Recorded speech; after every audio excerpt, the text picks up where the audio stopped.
luogo comunismo.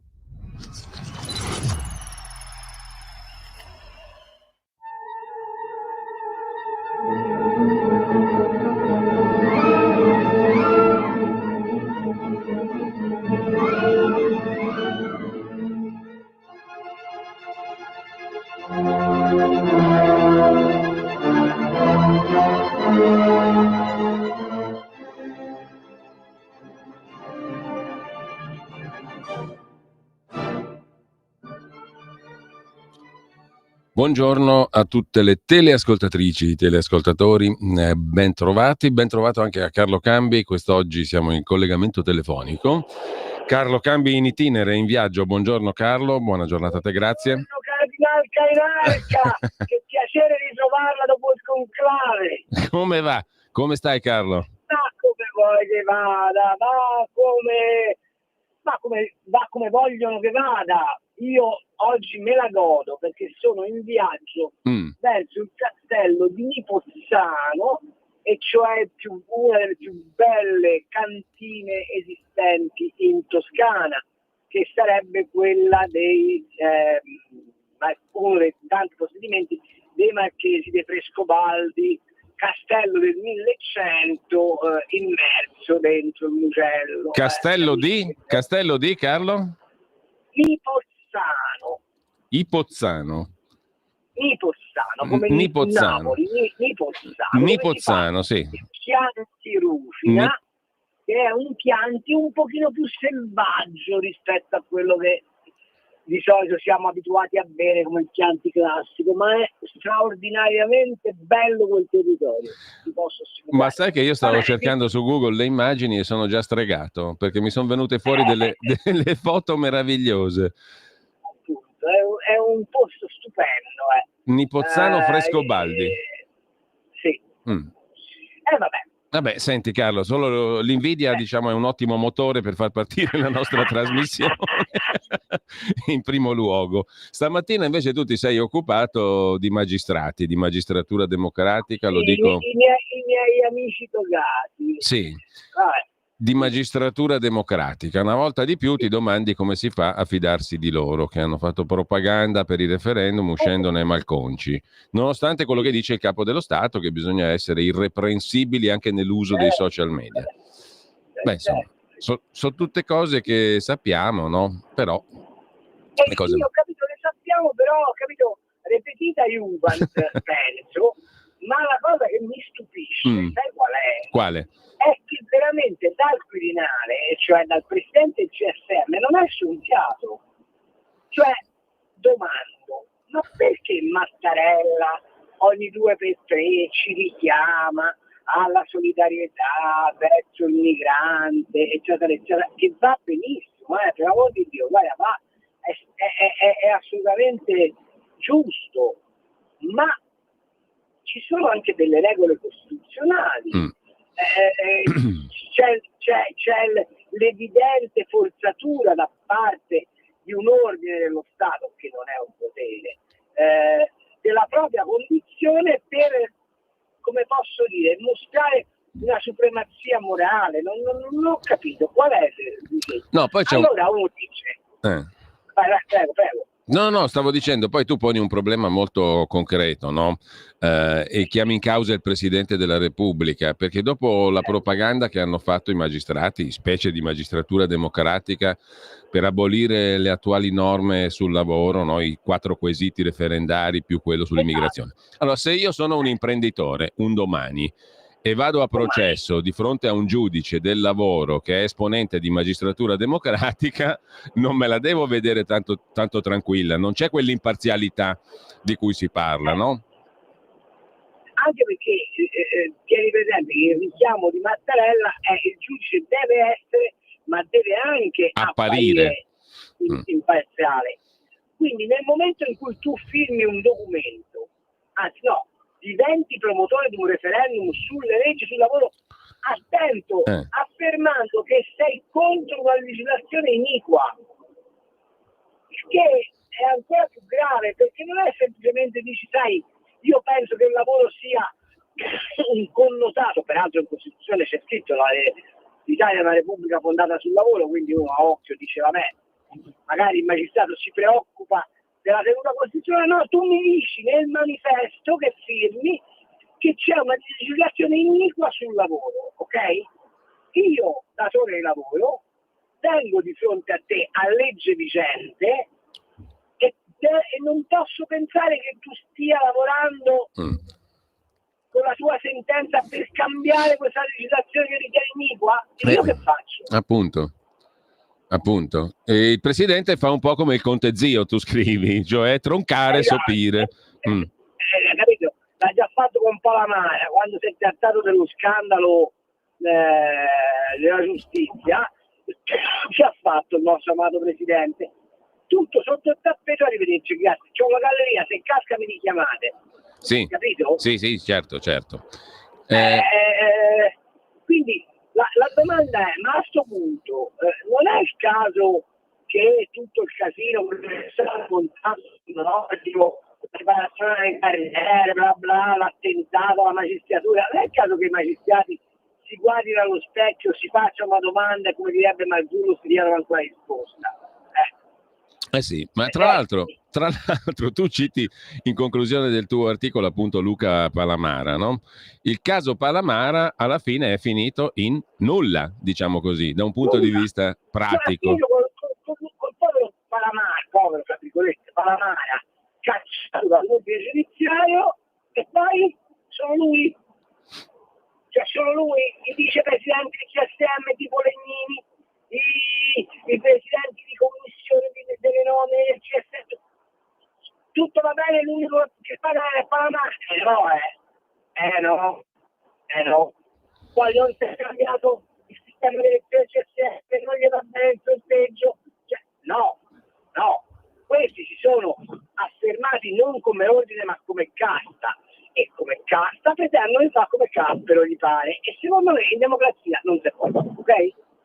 Anche perché mi senti pronto? Sì, ti sentiamo. Sì, anche perché questi emettono sentenze in nome del popolo italiano. Domanda: ma è in nome del popolo italiano o è in nome di quella minoranza arrogante che ha votato sì al referendum? Perché questo me lo devo spiegare.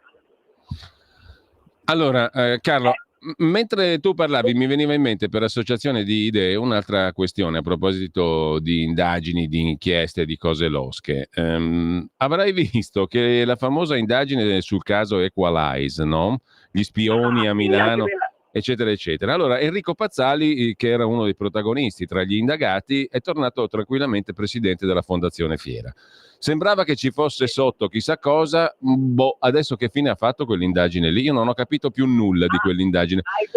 Così come, perdonami, noi avevamo intervistato anche Gioacchino Genchi che difendeva quel giovane 23enne che è stato arrestato, no? L'hacker cosiddetto Carmelo Miano, che è stato arrestato dalla polizia postale, l'indagine della procura di Napoli, anche quello sembrava un pericolo pubblico numero uno, cioè Genchi in realtà ci aveva già spiegato fin dall'inizio che questo era un ragazzo molto abile, ma la storia finiva lì. Però insomma, questi due casi che cosa ci insegnano a questo punto?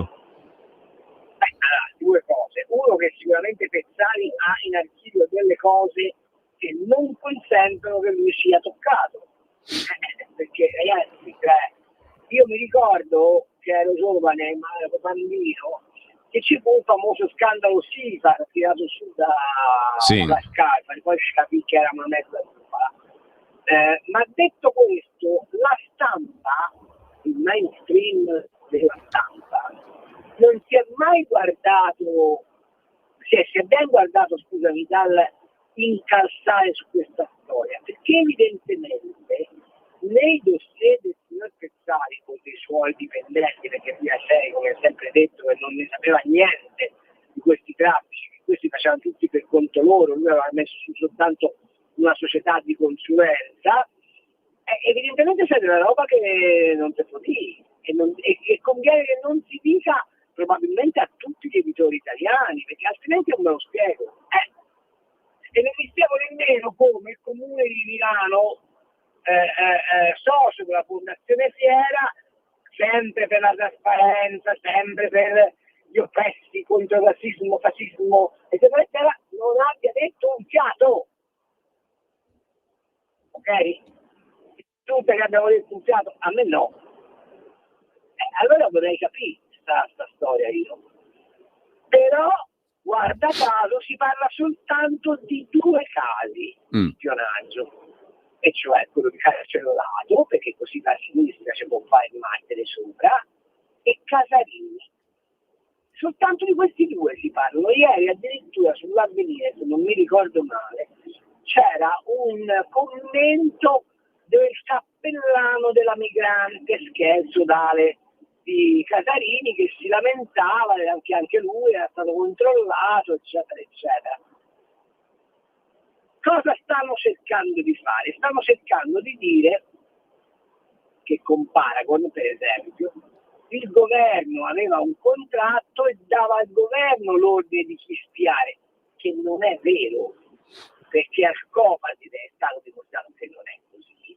Ma a parte questo, questi hanno fatto operazioni di intelligence per conto loro, cioè hanno costruito dossier a uno scopo che a me pare abbastanza evidente, ma che invece la magistratura non ritiene così evidente. Io devo dire, sta di fatto che quello è un veleno sicuro nella storia della Repubblica, e mi stupisco che stiamo parlando di tutto, dei CPR in Albania, stiamo parlando dei frodi, dei diritti LGBT+, di tutto tranne che di un elemento inquietantissimo, e cioè qual è il livello di sicurezza che la Repubblica ha e qual è la permeabilità da parte degli spioni dei dati sensibili dei cittadini. Di questa cosa qua non sta discutendo nessuno. No, è passata in cavalleria completamente questa questione. Assolutamente, certo. Certo. Ma e secondo me il motivo vero perché è andata in cavalleria, perché nelle carte di Paragon c'è della roba che dà fastidio a tutti.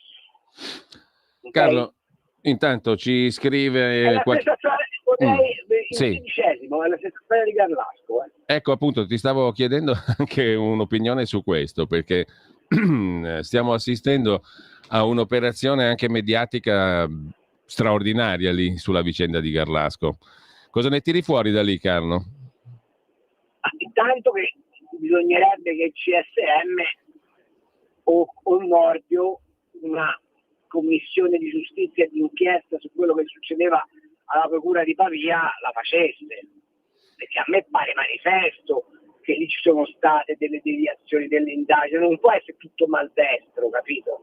Faccio un'altra domanda: ma il generale Garofalo, ex generale Garofalo, ok, che a reti unificate difende a spada tratta l'inchiesta di cui lui è stato protagonista e è diventato consulente della difesa di Sempio, ma non c'è una verità da raccontare, cioè non c'è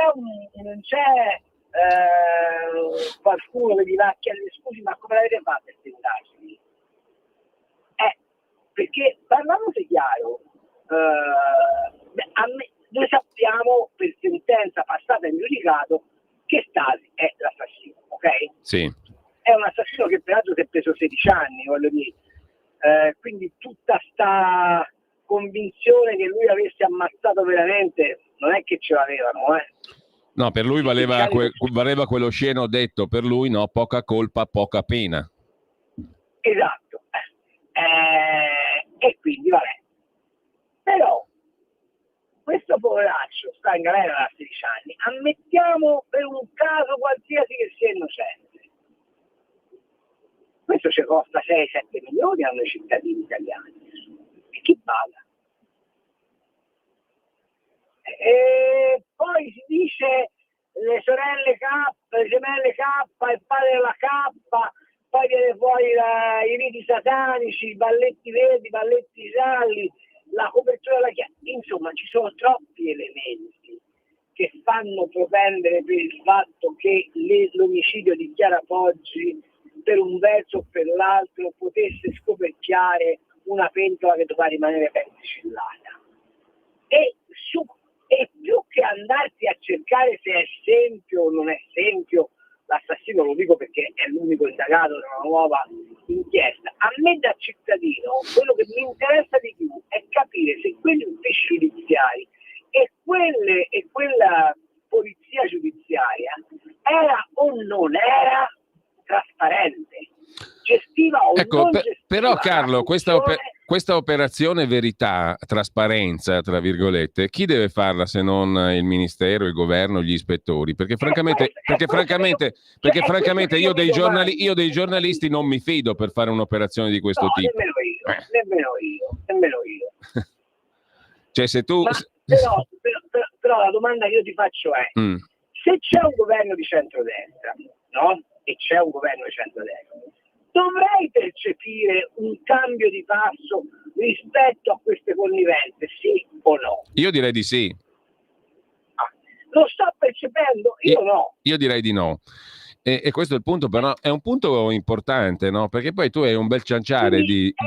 È questo che diventa il punto politico dirimente, non so se... No, anche perché Carlo, anche in questa vicenda, anche nella piega che ha preso da ultimo questa vicenda di Garlasco, ci sono gli stessi ingredienti di sempre portati all'ennesima potenza, quindi uno potrebbe dire non solo non è cambiato nulla, ma tutto è scoppiato all'ennesima potenza, perché c'è tutta la fuga di notizie, le strumentalizzazioni mediatiche, tutto quello che conoscevamo ha elevato al cubo, no? Allora, davanti... In più ci sono delle indagini fatte in un certo modo, sì, pare orientate. Perché io te l'ho messo in concordanza col caso Paragon? Perché il minimo comune denominatore di questa roba è una sola.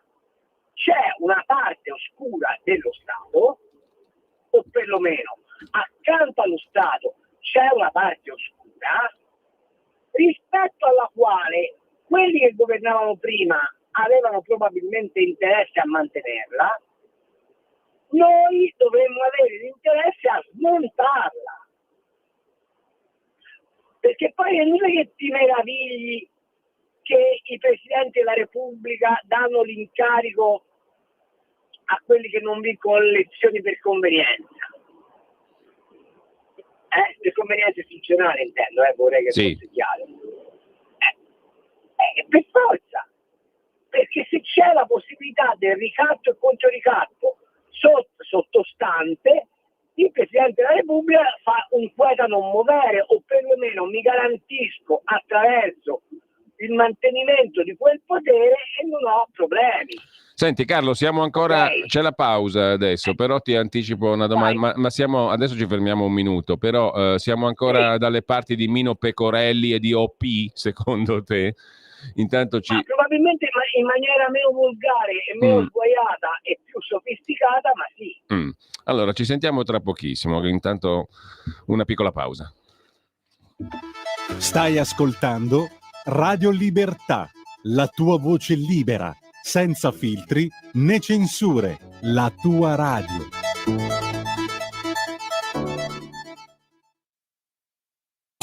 Ladri e rapine? Chiama Sicurbet e installa Dialogos. Telefono 389 11 89 705. Antifurto senza fili o videocontrollo da 980 euro netti. Chiama il numero 389 11 89 705. Prima è meglio che dopo. Sicurbet 389 11 89 705. Per la tua pubblicità visita il sito radiolibertà.net.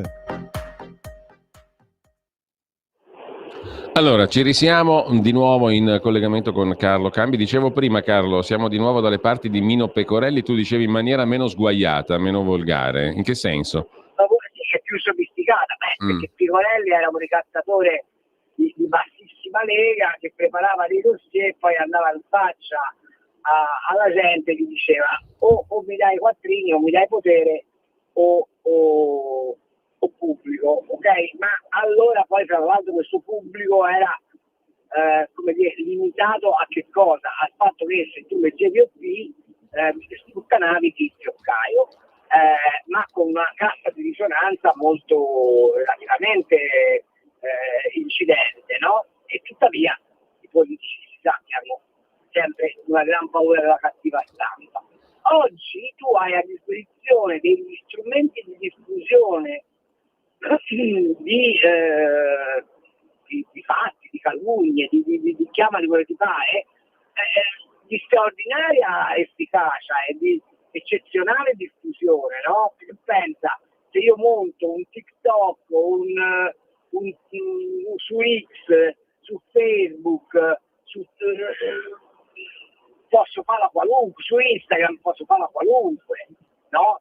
E questo lo posso fare travestendomi n volte senza che tu riesca a capire fino in fondo chi è che ti fa questa roba. Cioè, per esempio, perché io ho sempre diffidato dei politici che affidano alla comunicazione social la profilatura del loro pensiero? Perché la distorsione a cui tu vai incontro in rete con i social del tuo pensiero, una volta che l'hai esplicitato, è micidiale. E questo è un aspetto. Il secondo aspetto qual è? Che i sistemi di intercettazione sono esagerati. Ne parlavo l'altro giorno con un generale di carico a proposito della guerra in Ucraina. Giustamente il vicario mi fa notare, ma tu pensi che veramente noi oggi abbiamo ancora bisogno dello spione al fronte? Ma con i Trojan, con i 2700 strumenti elettronici di infiltrazione sulle informazioni, tu hai la possibilità di aggredire il nemico conoscendo già prima quello che farà. E tant'è vero che lui dice: guardate, l'unico supporto indispensabile degli americani in quel conflitto è quello di intelligence, perché evidentemente gli americani hanno un livello di sofisticazione molto più alto di quello che ha a disposizione anche la stessa Europa e la NATO in quanto tale. Ma questa è una parentesi.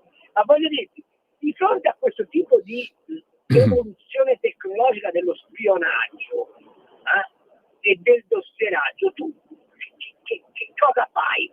Se non utilizzare sistemi di sicurezza ancora più sofisticati, ma protetti da leggi indefettibili e da un controllo serratissimo del potere democratico su questa roba. A me pare che invece ci sia una sorta di protezione allo spione, proprio a livello politico, intollerabile. Quando mi viene detto che io non posso mettere in discussione l'operato di alcune procure, perché c'è l'indipendenza della magistratura, perché c'è l'obbligatorietà della sanzione penale, che peraltro è la favola del mago, un giorno magari faremo una trasmissione intera su questa roba, e poi mi trovo che appunto Pezzali esce mondo da qualsiasi contestazione, che non c'è nessuna gente dei servizi deviati che ha pagato qualcosa, allora a quel punto io ti chiedo, ma non è che c'è convenienza a mantenere sta roba? Allora Carlo, ti giro qualche messaggio. Intanto c'è Maurizio che dice: Mattarella non diceva che si sarebbe dimesso dopo 2 anni dalla rielezione. A me non mi pare. No, questa cosa non risulta. No, non mi risulta neanche. L'aveva detto, lo ha mantenuto Napolitano, quello sì. Egregio Carlo, scrive Mattia da Padova, che si è immerso nella tua esperienza. Grandissima esperienza vinicola, un gran brindisi. Al secondo bicchiere l'Italia le sembrerà una meraviglia, e lo è, scrive Mattia da Padova.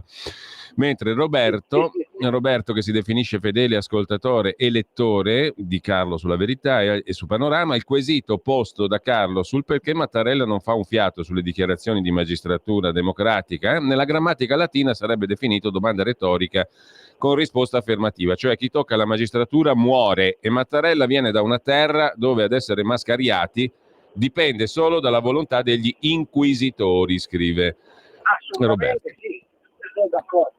Altra domanda, altro ascoltatore: mi chiedo il perché dell'intervista di Bossetti ieri su Rai 2 a Belve con la compagna di Mentana, visto che la sua condanna, oltre che penale, è stata quella mediatica. Si vuole creare scompiglio anche qui? Che ne dici, Carlo? Ma secondo me, sai,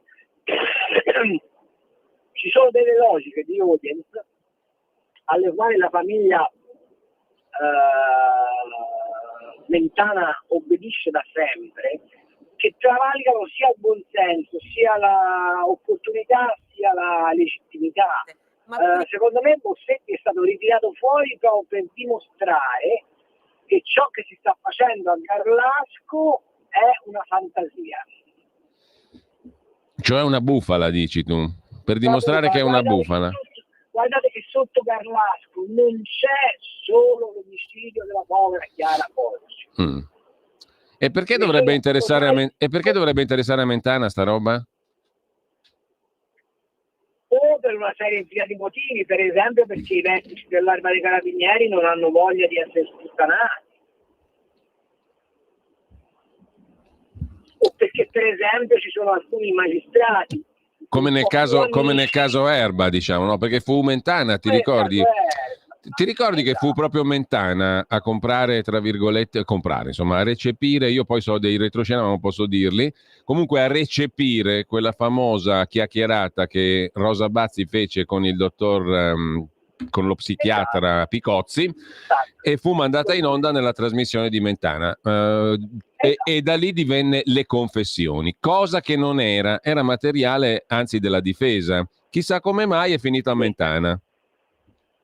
Capito? Allora, ragazzi, alcune carriere,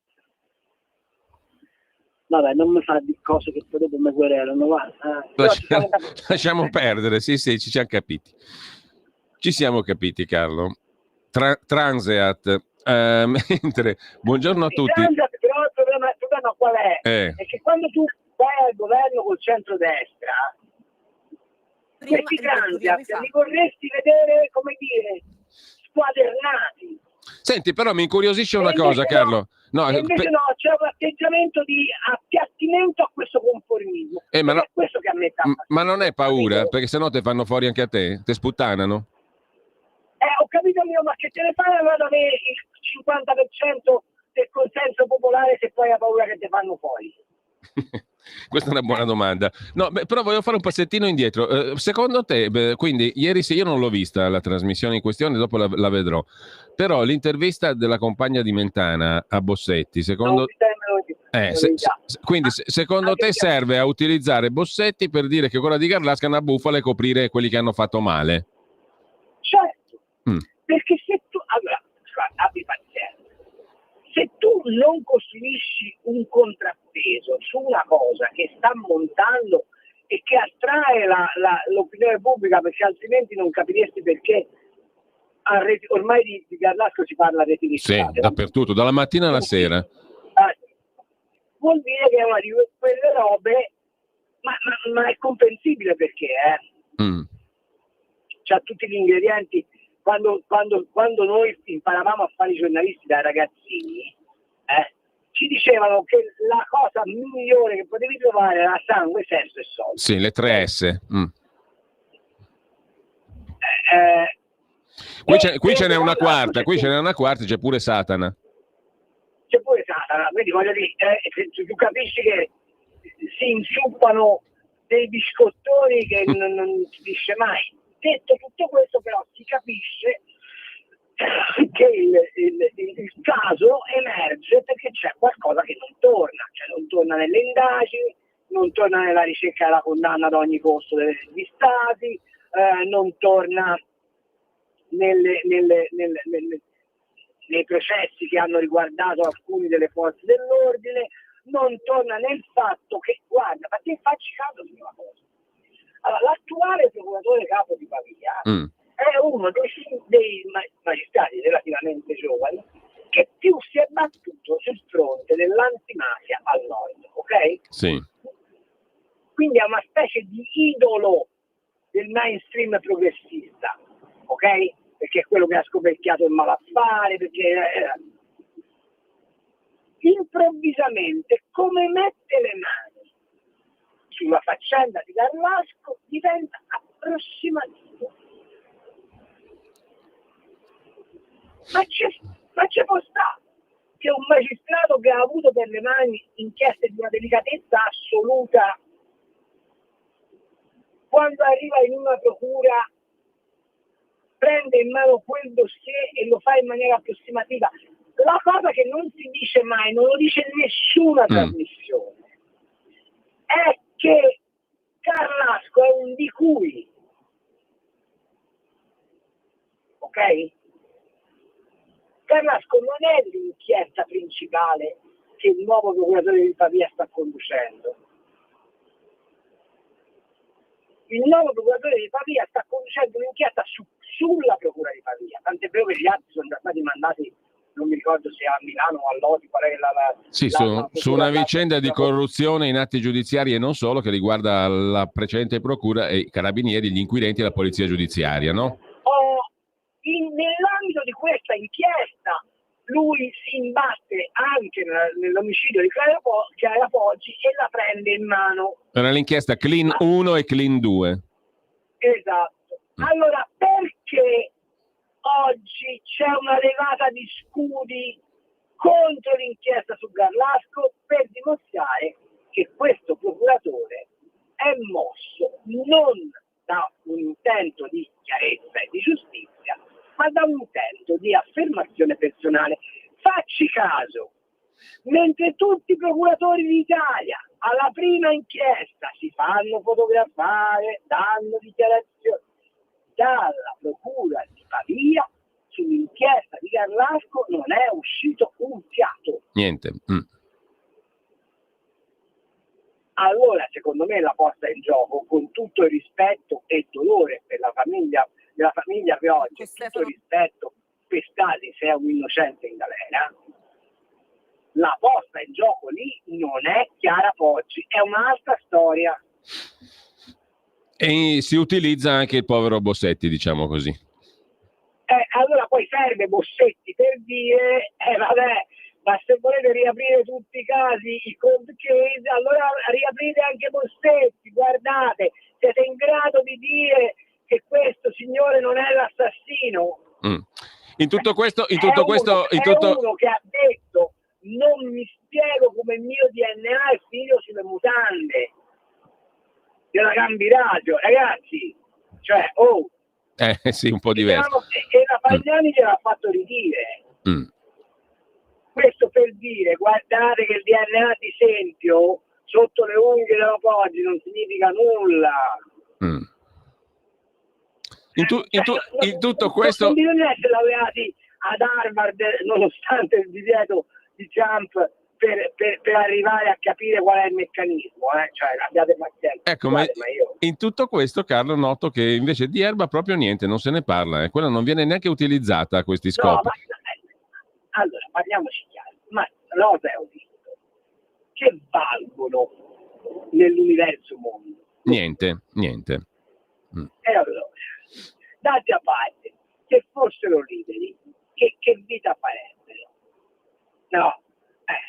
Ma tu ti rendi conto, l'ho scritto oggi sulla Verità, questo è un sistema giudiziario che prende un vecchio di 94 anni e lo richiude in galera. Sì. Con una pena di 4 anni e 8 mesi, che corrisponde ad un ergastolo a quel punto, perché l'aspettativa di vita di questo signore è inferiore alla pena che deve scontare. E poi il miraggio dei diritti, degli LGBTQ, sessista, fascista, razzista, woke. È uno Stato che prende uno di 94 anni e lo mette in galera. Ma di che stiamo parlando? Lo capisci che è un sistema impazzito? E in questo sistema impazzito il centrodestra avrebbe tutto l'agio di lavorare su un cambiamento profondo, culturale, di mentalità, e non lo sta facendo.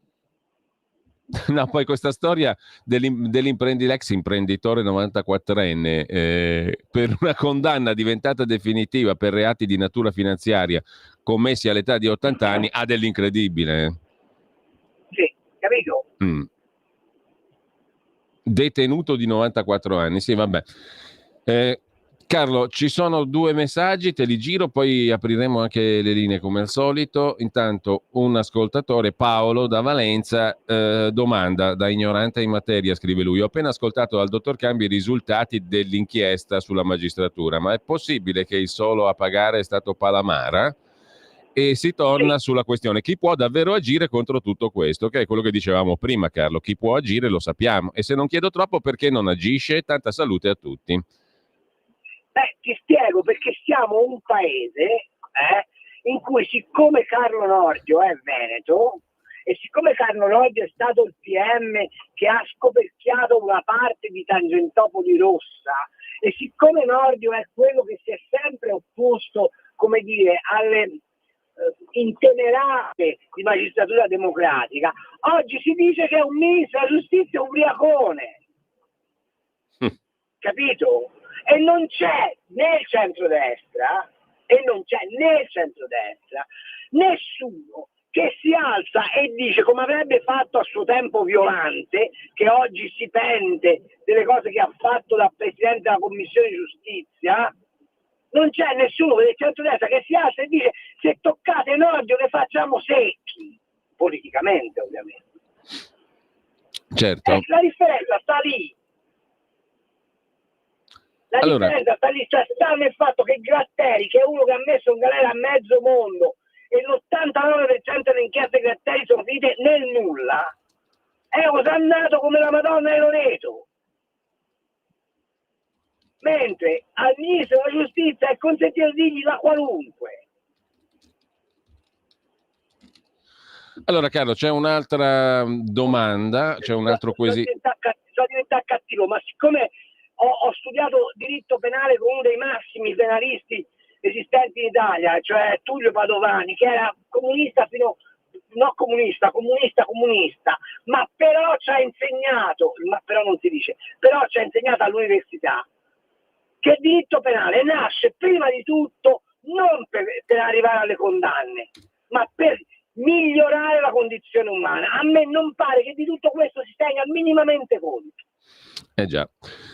Un altro quesito, anzi un altro messaggio. Caro Cambi, ci porta su tutt'altro argomento. Come vede l'uscita di Tajani sullo Ius Scholae il giorno dopo che la sinistra ha preso la scopola sui referendum, con il 40% di loro contrario alla cittadinanza facile?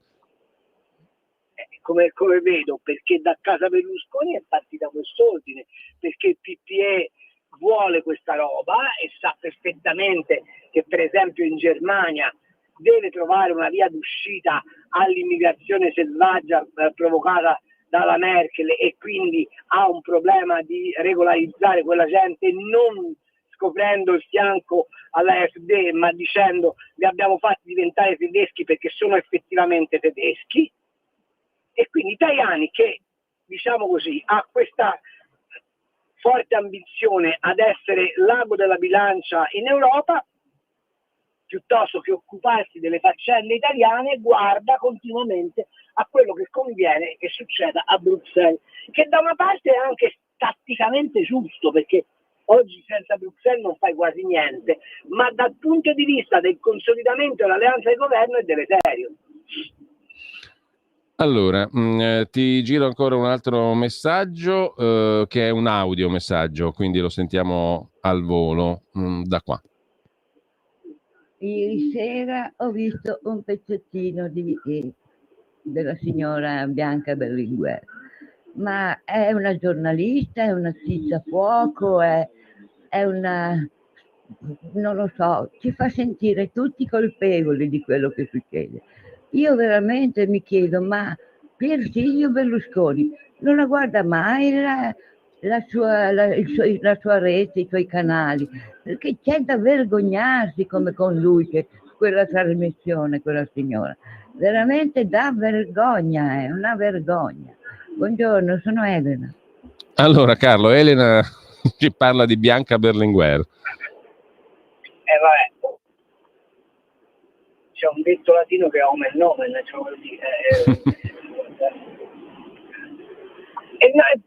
no, attenzione però, il Silvio Berlusconi sa perfettamente che cosa fa la Bianchina Berlinguer, e gli fa comodo, ed è esattamente lo stesso motivo perché Tajani punta sul Ius Scholae, perché il vero populismo non è quello di Salvini, vorrei che fosse chiaro. Il vero populismo è quello di chi, in maniera abbastanza dorotea, fa la melassa sociale, perché nel grigiore universale emergono le convenienze particolari. Mi sono spiegato? Sì, molto bene. Carlo, sono le 10:21. Aprirei anche le linee telefoniche a questo punto per chi vuole intervenire allo 02 92 94 7222 per chi vuole parlare in diretta con Carlo Cambi. Ripeto il numero 02 92 94 7222. I messaggi anche audio li potete mandare al 340 6709 659. Non posso non chiederti, Carlo, cosa ne pensi delle proteste negli Stati Uniti contro le politiche migratorie di Trump, con arresti, con disordini, i manifestanti a Los Angeles definiti animali dal presidente, pagati da qualcuno, la Guardia Nazionale inviata dal Texas per far fronte alle proteste. Ci sarebbero anche italiani tra i 9.000 migranti mandati a Guantanamo o da mandare a Guantanamo da parte del presidente Trump. Che ne dici? Intanto ci sono due telefonate in attesa. Comunque, prima la tua risposta. Prego. Velocissimamente. Io penso che se Trump, invece di usare questi toni da cabaret, stesse zitto e agisse come sta facendo, farebbe bingo. Perché su quella roba lì c'è un non detto clamoroso. Si mescolano, tra virgolette, dei migranti che avrebbero anche titolo a stare negli Stati Uniti, con la protesta della terza generazione di latinos, che è quelli che non hanno voglia di fare nulla e non fanno nulla, che sono stati protetti per lunghissimo periodo da Hollywood, anche perché quel sistema ha bisogno di quella manovalanza che si può tenere al guinzaglio con la cocaina, che si può tenere al guinzaglio facendogli vedere una tetta ogni tanto, con un degrado morale abbastanza rilevante che c'è in California. Io vorrei che qualcuno si domandasse qual è il livello di moralità della California, e quella roba lì va sradicata. Trump lo sa, ma lo sta facendo in maniera disordinata, sguaiata, e con queste parole d'ordine finisce per giustificare una reazione che copre invece l'enorme torto delle violenze che vengono perpetrate. Ti faccio notare questo: se fosse Nixon, che ha fatto esattamente le stesse cose che sta facendo Trump, l'ha fatto sui dazi, l'ha fatto sulla sicurezza interna, lo ha fatto sulla diplomazia, se fosse Nixon nessuno direbbe nulla, perché Nixon aveva uno stile di governo che era colpire tacendo. Invece Trump si comporta talvolta da piazzista, e comportandosi da piazzista cade nella trappola dell'antipatia. Molto chiaro. Sentiamo le 3 telefonate. Intanto però aggiungo sul tema che ha parlato il ministro degli esteri e vice premier italiano Antonio Tajani. I migranti irregolari che si trovano negli Stati Uniti non dovrebbero essere portati nel carcere di Guantanamo, quelli italiani naturalmente, perché l'Italia ha già comunicato che è pronta a riprenderli. Dal Dipartimento per la Sicurezza Nazionale ci dicono, ha detto Tajani, che Guantanamo verrebbe utilizzata per clandestini di stati che non accettano i rimpatri. Noi invece i nostri italiani irregolari ce li riprendiamo, i rimpatri li accettiamo. Siamo disposti a riprendere gli irregolari italiani nel rispetto dei loro diritti individuali e non vogliamo che finiscano a Guantanamo. 3 telefonate. Pronto? Pronto? Buongiorno. Buongiorno dalla mitica Rieti, centro d'Italia. Allora, dici tutto, Mario, in sintesi. Vai da Mario, che il centro dell'Umun è Puligno, non è a Rieti. Anzi, c'è rivalità tra Puligno e Rieti. Te la racconto. Era il punto centrale del biliardo del famoso bar. Siccome Columbia è il centro dell'Italia, e siccome Foligno è al centro dell'Umbria, e siccome io vi invito ufficialmente il bar non mi ricordo come si chiamava, è al centro De Foligno, e siccome la sala da biliardo era al centro del bar, e siccome il vinillo rosso è al centro del biliardo, il centro del mondo è il vinillo rosso del bar De Foligno, che peraltro è in proprietà del mio amico avvocato Giovanni Picuti. Vai, ora fatta questa disputa geografica, a te la parola. Pubblicità. No, quello che io volevo dirvi, voi anche al Cardinal Cainarca come me agnostico, ecco, io vi consiglio veramente di fare, io l'ho fatto l'esperienza 3-4 giorni in comunità francescana, come si dice, a Ponte Colombo o al Greccio. Si trova io la faccio con le clarisse, se non ti dispiace. No, vabbè, ma sono un po' vecchiotte, sai? No. Vabbè, andiamo avanti, vai. Sono passate di cottura, come dicono a Roma. Allora, il problema sarebbero 3-4 giorni di serenità, ma comunque io voglio dire, ho visto i dati l'altro giorno sul referendum. C'è ormai una divisione proprio classe, razziale, genetica tra gli abitanti dei centri delle città e le periferie. A Roma, in alcuni quartieri del centro, si è superata la soglia, a Milano pure si è superata la soglia, pure a Torino. Cioè queste grandi città ormai delle ZTL che votano in una certa maniera, e tutte le periferie, le borgate o di Roma o di Milano o di Torino in un'altra. Ma come è potuto succedere questa mutazione genetica? Bene, grazie Mario. Dobbiamo sentire anche 2 telefonate successive. Grazie a Mario D'Arieti. Pronto? Dopo Mario ti do una spiegazione alimentare. Pronto? Sì, sono Nando da Pioltello. Buongiorno Nando. Mi unisco all'accorato appello di Carlo per essere più incisivi negli ultimi 2 anni di legislatura. Sarebbe utile anche perché, al contrario di Mario, io penso che qualcosa si muova anche nelle ZTL, con Gualtieri a Roma che ha perso il controllo di Villa Pamphili, come Sala a Milano sta perdendo il controllo anche della ZTL. Se indoviniamo i candidati giusti, un Formentini 2.0, Roma e Milano le prendiamo, secondo me. Poi per quel che riguarda le periferie, anche lì bisogna essere più incisivi, ad esempio il divieto di mascherine introdotto da Trump con arresto in flagranza potrebbe essere utile anche qua a Pioltello, in tutte le periferie dell'Interland delle grandi città, anche perché ormai non vedi più una donna che non porta la mascherina. Di uomini ne vedi solo 2 vecchietti di 80 anni con in tasca la tessera del PC, PDS, di SPD, che ancora sono sulla linea Speranza, no? Ma le donne ormai hanno il velo che gli arriva alle sopracciglia e sotto gli occhi comincia la mascherina. Tra l'altro parlano benissimo italiano, magari sono giovani, nate qua. Di Maranza li vedi in giro, ma vedi anche quelli in giacche, cravatta, regantoni pieni di soldi, magari laureati nati qua. Sento un po' puzza di fratellanza musulmana egiziana. Io lo dico a quelli lì del piano di sopra, lo dico alla Meloni, e parlare con Tajani è inutile, ma la Meloni e Salvini dovrebbero muoversi un po'. Ciao. Grazie Nando. Terza telefonata, poi la parola a Carlo Cambi. Pronto? Buongiorno a lei. Allora, volevo domandare al dottor Cambi che cosa ne pensa quando anche i giudici non togati in un piccolo tribunale di periferia, come può essere la città di Salerno da cui la sto chiamando, fanno dei danni e fanno delle sentenze, decreti magari culturalmente corrotti o perché si fanno prendere da suggestioni. Quis custodiet custodes ipsos si dice in diritto, no? Chi controllerà gli stessi controllori quando perseguitano magari la povera gente presi da suggestioni e quindi emettono decreti, sentenze non corrette?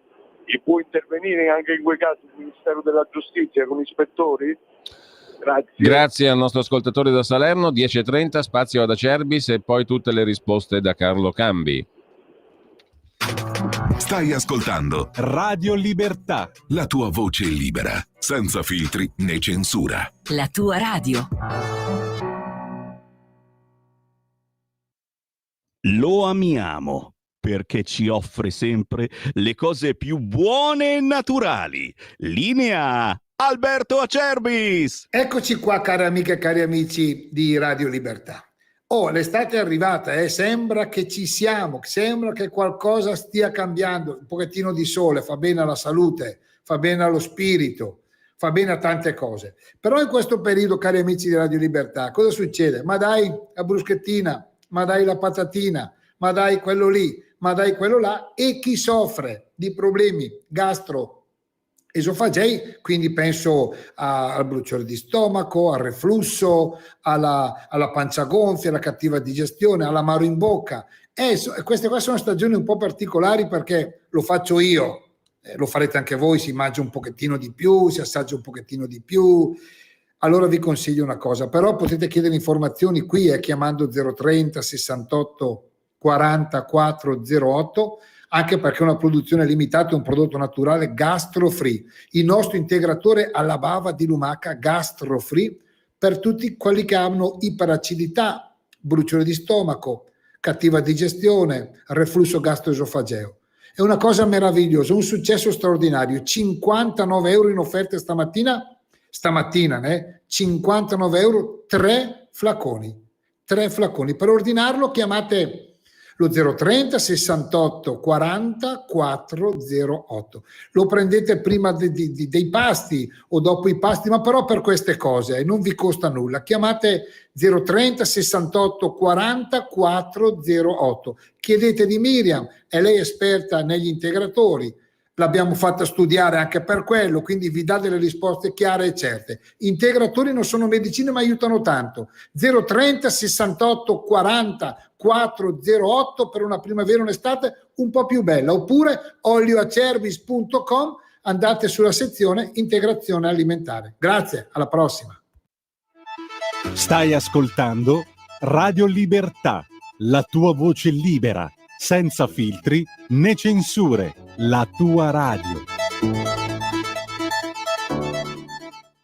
Rieccoci in onda con Carlo Cambi, 3 ascoltatori, e mi permetto di aggiungere, Carlo, un ulteriore tema perché mi ha intrigato questa questione ieri. Ha parlato la Presidente Meloni di taglio delle tasse soprattutto per il ceto medio, definito dalla Premier struttura portante del sistema produttivo, quello che avverte di più il peso del carico tributario. È una questione, Carlo, della quale noi ci siamo occupati spesso, no? Pare però che non tutti siano così d'accordo, o almeno viene da capire così, la mettono così i giornali, non lo so, perché mi pare che in realtà non ci sia nessuno contro nella maggioranza a questo indirizzo. Il problema è farlo. Il ministro Giorgetti ha detto che il governo ha ancora 2 anni e mezzo e secondo molti commentatori è come dire per ora nell'agenda le priorità sono altre. Te come la vedi? Si può fare questo mitico taglio delle tasse sul mitico ceto medio? Oltre alle 3 questioni poste dagli ascoltatori prima. A te la parola, Carlo. Allora, si deve, non solo si può, ma si deve fare, perché se non lo fai, gli stipendi di quelli che non sono ceto medio non aumenteranno mai. Il tema, sapete qual è? Cioè, facciamo un ragionamento. Se io metto, ed è sacrosanto, vorrei che fosse chiaro, 100 euro in tasca a uno che ne guadagna 700, gli miglioro un po' la vita, ma non lo induco a un livello di consumo che sviluppa il mercato, l'economia, quindi incrementa la produttività e quindi incrementa anche a lui il salario. Ok? Avrò semplicemente effetto di incremento di consumi non comprimibili e una piccolissima destinazione a risparmio. Per lanciare i consumi devi incrementare la potenzialità di spesa di coloro i quali sono propensi a spendere, e cioè il ceto medio, che poi non significa scialacquare i quattrini, ma sono propensi a far studiare i figli, sono propensi a cambiare la lavatrice, ora dico cose ma perché non lo fai? Perché in Italia, avendo vinto la narrazione di sinistra, ve lo ricordate il manifesto di rifondazione comunista? Anche i ricchi. I ricchi piangono. Questo è il paese dove viviamo noi. Questo è il paese che se tu ti compri la macchina bella, la gente non si domanda come hai fatto a avere quel successo che ti consente di avere una macchina bella, a parte che questo è il paese dove la gente noleggia le Ferrari per 3 ore per farsi vedere dagli amici al bar, ma lasciamo perdere. No, si ingegna per andarti a denunciare la Guardia di Finanza perché sicuramente sei evasore, ma se il tuo vicino di casa non paga l'autobus, non paga il medico perché tiene l'ISEE basso artatamente, e accettiamo l'idea che l'ISEE sia la soglia di certificazione della tua condizione, diciamo, di minorità economica, ivi compresa questa scellerata cosa che ha fatto il governo di consentire di espungere dal calcolo degli ISEE i titoli finanziari detenuti con la convinzione che gli italiani si sarebbero ricomprati i bot per aiutare il debito pubblico. Ecco, se tu tieni in piedi questo sistema, che peraltro il professor Brambilla con itinerari previdenziali ha chiaramente denunciato, cioè siamo un paese dove il 17% paga il 90% dell'IRPEF. Quindi devi cambiare completamente la narrazione del cittadino attore economico, e per fare questo dovresti impegnarti moltissimo. Basta con i bonus, basta con fare un rapporto strettamente ti do se ricevo con il fisco, e quindi aliquote basse, certezza dell'imposizione e pagamento delle tasse in rapporto alla reale capacità di reddito. Perché io faccio un ragionamento, ma quanti sono quelli in NASPI che fanno altri lavori? Quanti sono quelli che accettano il part-time fittizio e prendono metà stipendio in nero e metà part-time perché sennò gli salta l'ISEE? Ma tu ti rendi conto che siamo un paese dove se tu guadagni 30.000 euro hai una condizione, se ne guadagni 35.000 sei più povero di quello che guadagna 30.000? Perché si è affastellata questa narrazione della solidarietà ai ceti più deboli. Ecco, per arrivare a fare quello che è indispensabile, perché se non sostieni la domanda interna noi non andiamo da nessuna parte, devi cambiare complessivamente la narrazione, devi cambiare complessivamente l'impianto fiscale. Sai che cosa mi ha detto molti anni fa un grande tributarista? Mi ha detto: il sistema fiscale italiano non si cambierà mai per un motivo molto semplice, perché lo Stato dovrebbe ammettere di essere inefficiente come capacità di riscossione. Se io concentro la capacità di riscossione tutta sui grandi agglomerati e nomino per esempio le aziende sostituto di imposta perché i soldi ti vengono sottratti in busta paga, io ho il volume di soldi che mi servono a funzionare lo Stato, ma mi libero a monte e a valle di questa struttura un'area sconfinata di evasione. Ma io faccio una domanda: ma secondo voi i bangladini quante tasse pagano? Che stanno aperti H24, fanno concorrenza al commerciante regolare che viene vessato dalle tasse e che è ceto medio, e che si trova un concorrente diretto che usufruisce di tutti i servizi sociali e non paga un piccolo.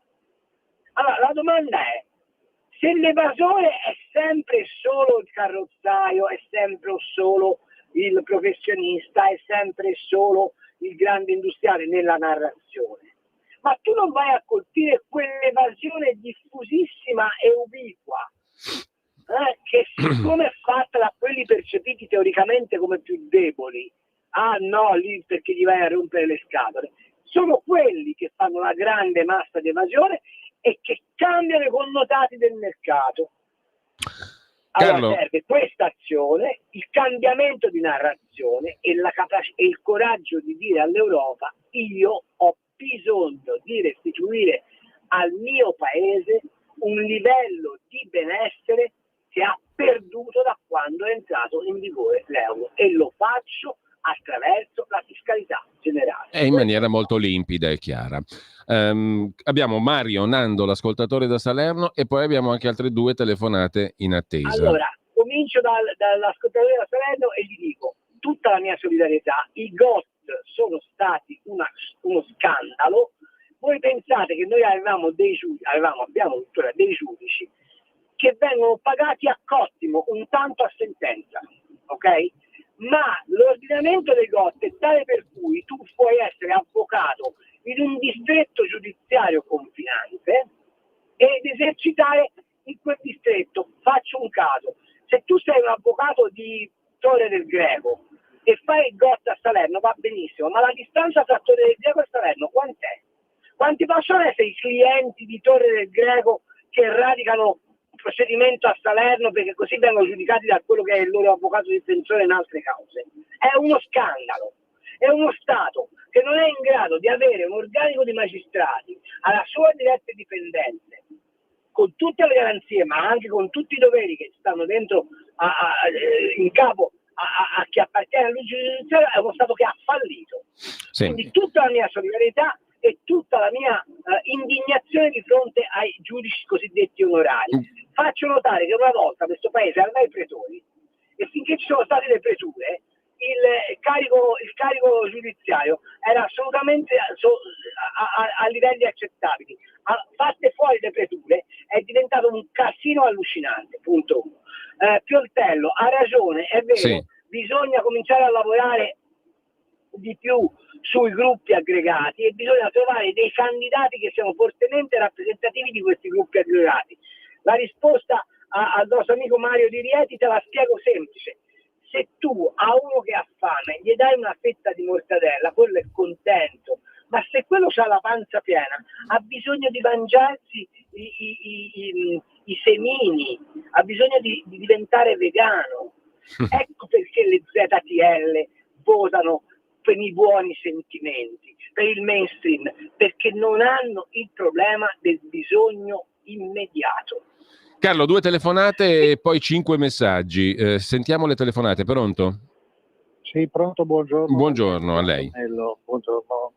Complimenti al professor Cambi. 2 espressioni veloci. 1, che porcata, ma Giorgetti aspettava proprio adesso, in questo momento, dopo il referendum, di tirar fuori ste porcate? Si ricordi, Giorgetti, che l'IGE funzionava meglio dell'IVA ed era meno soggetta all'evasione fiscale.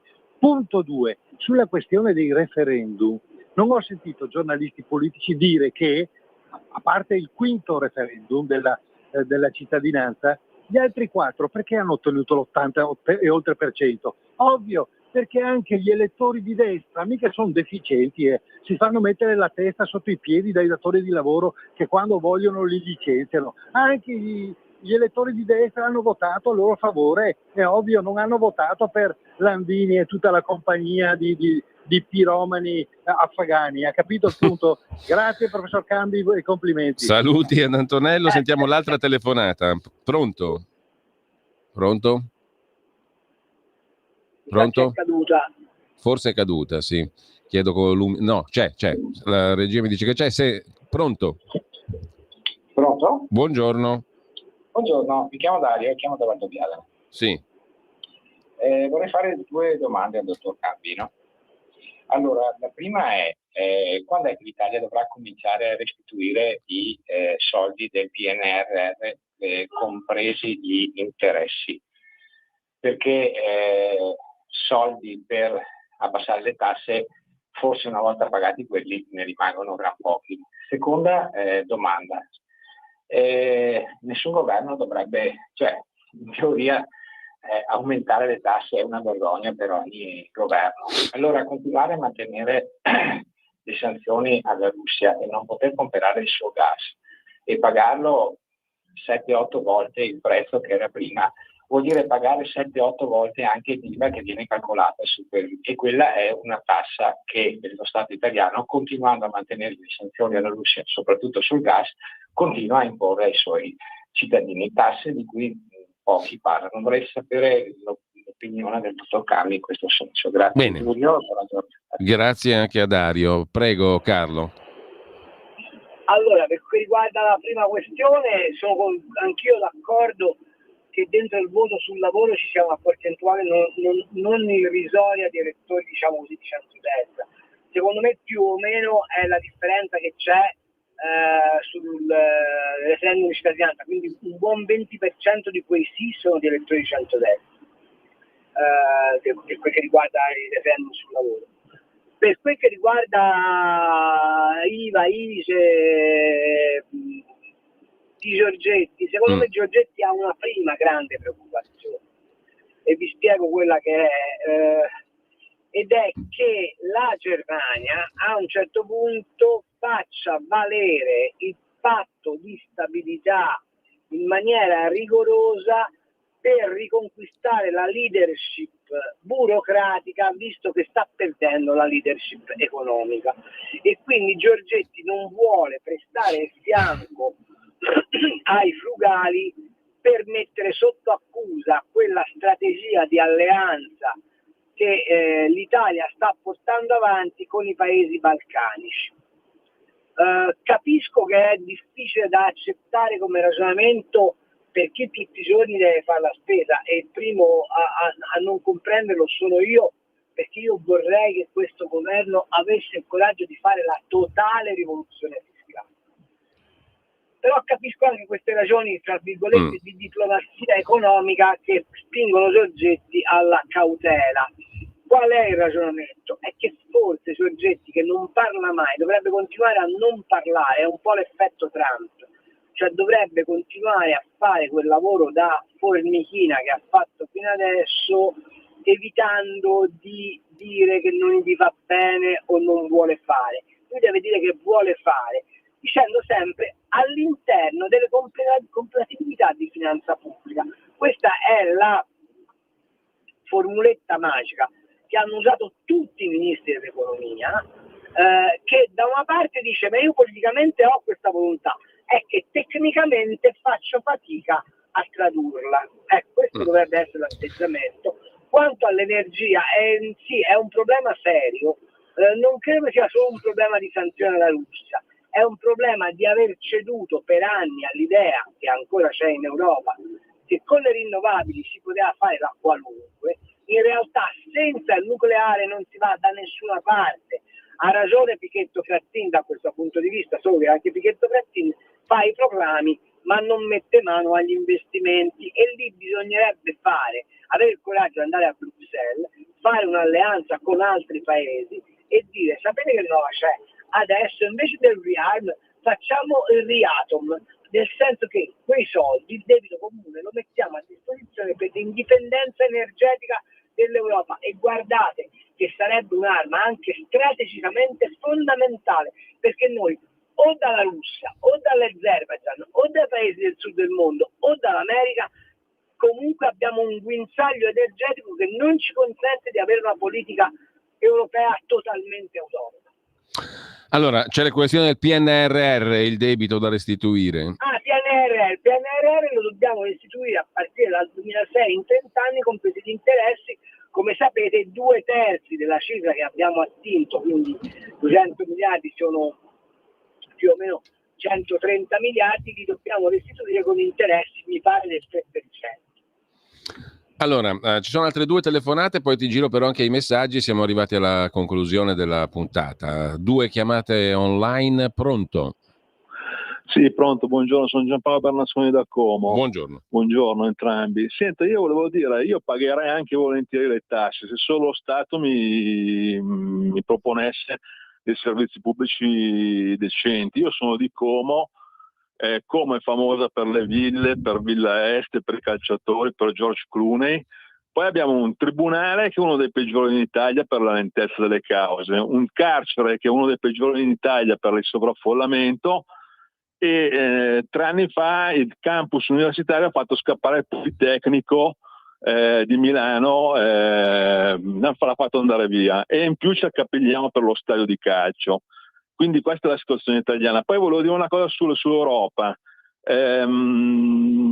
Commerzbank Merz, il tedesco Merz, ha bloccato la scalata di Unicredit a Commerzbank. Questa la dice lunga su come effettivamente conti poi la sovranità nazionale in Europa. Grazie, buongiorno. Grazie Giampaolo. All'ultima telefonata a sto punto, pronto? Sì, pronto, buongiorno, sono Fabrizio di Sabio Chiese. Buongiorno Fabrizio. Allora, per quanto riguarda l'accertamento fiscale e quella che io chiamo l'oppressione fiscale, perché non è ormai più una pressione fiscale. Allora, c'è una cosa che è successa negli ultimi 3 anni. Noi abbiamo avuto un aumento dell'inflazione pazzesco, che è variato secondo me dal 25 al 35% su tutti i prodotti, sia quelli che servono per far andare avanti un'azienda, sia quelli che servono per vivere. Però l'aliquota è rimasta sempre la stessa. Se tu arrivi a 28.000 euro, no, a 35.000 euro devi pagare il 28% di tasse. Una volta c'era lo strumento del Filkerstrike, no? Quando c'era l'inflazione alta si diceva: se tu hai bisogno di più soldi per vivere, io ti alzo il livello per avere l'aliquota, perché se tu mi tassi sempre alla stessa maniera, io a te ti do tutti i soldi Stato, però a me ne servono di più per vivere, perché c'è stata l'inflazione e praticamente io divento sempre più povero e lo Stato mi tira sempre giù la stessa percentuale di tasse. Allora, invece di metterla al 35%, quella del 28, a 35.000, quella di 28%, tu la abbassi a 30.000, perché io ho bisogno di più soldi per vivere, perché l'inflazione me la sono pippata io, però le tasse aumentano sempre e vanno dallo Stato. Io spero di essermi spiegato bene, ma so che Cambi conosce bene lo strumento del fiscal drag e il fatto di cambiare le aliquote e determinarle in modo diverso. Bene, grazie Fabrizio. Carlo, a te la parola. Allora, sulla prima questione forse deluderò l'ascoltatore. Non è proprio così che se i servizi non vanno non pago le tasse, perché se non paghi le tasse i servizi vanno sempre peggio. Il problema è avere un controllo rigoroso su come vengono spesi i soldi che gli dai, che è un'altra questione. Ecco perché il controllo democratico, la partecipazione dal basso, il contare molto nei consigli comunali, in quelli regionali, al Parlamento, il rafforzare quei partiti che stanno, tra virgolette, dalla parte del cittadino inteso come individuo e non come massa, è lo strumento principale. Poi certo c'ha ragione, le tasse dovrebbero essere visibili nella restituzione al cittadino di un livello di efficienza della macchina statale e anche dei servizi a livello di ente territoriale di maggior livello, di maggior qualità. Su questo non c'è nessun dubbio, ma il ragionamento non pago perché non ho è un ragionamento secondo me non troppo spendibile, perché allora la risposta è: se non paghi non ti do, cioè mi pare, e diventa un alibi per il politico inefficiente, vorrei che fosse chiaro. Sulla seconda questione, sì, c'è il fiscal drag, siamo perfettamente d'accordo. Il tentativo di portare a 3 sole aliquote che sta facendo Busmeroli da una vita è in qualche modo il compensare il fiscal drag, perché se io faccio uno spazio fiscale molto ampio fra un'aliquota e l'altra, in queste oscillazioni ci sta anche il fatto di compensare gli incrementi fittizi o, se preferisce, gli incrementi reali derivanti dall'inflazione. Poi c'è la questione Commerzbank Unicredit, il ma quello lo sappiamo, in Europa l'Europa esiste intanto in quanto conviene alla Germania, ma lì il ragionamento qual è? Che se tu oggi a uno del PD gli vai a dire: ma il sovranismo tedesco come lo mitighiamo? Ti dicono: ah no, ma ci sono stati i fondatori dell'Europa. Ma guardate che anche il Rearm Europe è pensato solo ed esclusivamente in funzione di consentire alla Germania di convertire la propria industria, perché la sta messa malissimo. Vi faccio notare che anche in questo trimestre la produzione industriale tedesca è al ribasso, e quindi tutto ciò che viene fatto in Europa è prima di tutto a vantaggio della Germania. Io vi ricordo che la frase di Angela Merkel era: ciò che va bene per la Germania va bene per l'Europa, e quindi lì è un problema di tessitura di nuovi rapporti tra gli Stati ed Europa e di ridefinizione del ruolo dell'Europa. Ecco perché da una parte Tajani, quando cerca di avere un ampio spazio, come posso dire, nel PPE fa un'operazione saggia e anche a vantaggio dell'Italia, ma dall'altra, se il PPE continua ad avere questa alleanza innaturale col PSE, quindi questo compromesso storico all'europea, non ci caveremo mai il ragno dal buco, perché non abbiamo un'identità politico-ideologica chiara su Carlo, cosa deve essere l'Europa e su cosa deve fare. Allora Carlo, abbiamo 3 minuti e ti giro 6 messaggi. Uno sintetico. In questo casino europeo, quale sarà il prossimo stato ad andarsene? La Germania? Si domanda un ascoltatore. Vai con i tweet. No, secondo me i prossimi stati che se vanno sono i balcanici. Allora, Luciana... Ungheria, Slovacchia, probabilmente Polonia, quelli. Mentre Luciana da Muggio torna sulla questione di Fininvest, pur di arrivare all'obiettivo originario di realizzare una TV europea, tutto. Berlusconi Junior lo sta portando avanti omaggiando l'Unione Europea con l'ausilio di Tajani, suo braccio. Un altro ascoltatore scrive: bei tempi quando chiamava il mitico Mimmo da Genova. Qui è una roba tra adepti della vecchia radio. Giovanni, buongiorno, prendo 1.750 euro di pensione, mia moglie 1.450. Siamo ceto medio o ceto la qualunque? Che dici, Carlo? Ma teoricamente sarebbero ceto medio, ma mi sa che se va avanti così diventano ceto la qualunque. Mentre ci scrive un altro ascoltatore a proposito del fatto, era interessante la prospettiva tramite Draghi, appoggiando il governo Draghi, di approdare al PPE. Ma adesso invece al PPE ci approdano Fratelli d'Italia e compagnia bella, e noi torniamo a fare i pierini con nostro grave rischio come Lega. Che ne dici? Ma non lo so, io del PPE non è che mi fido granché. Appunto.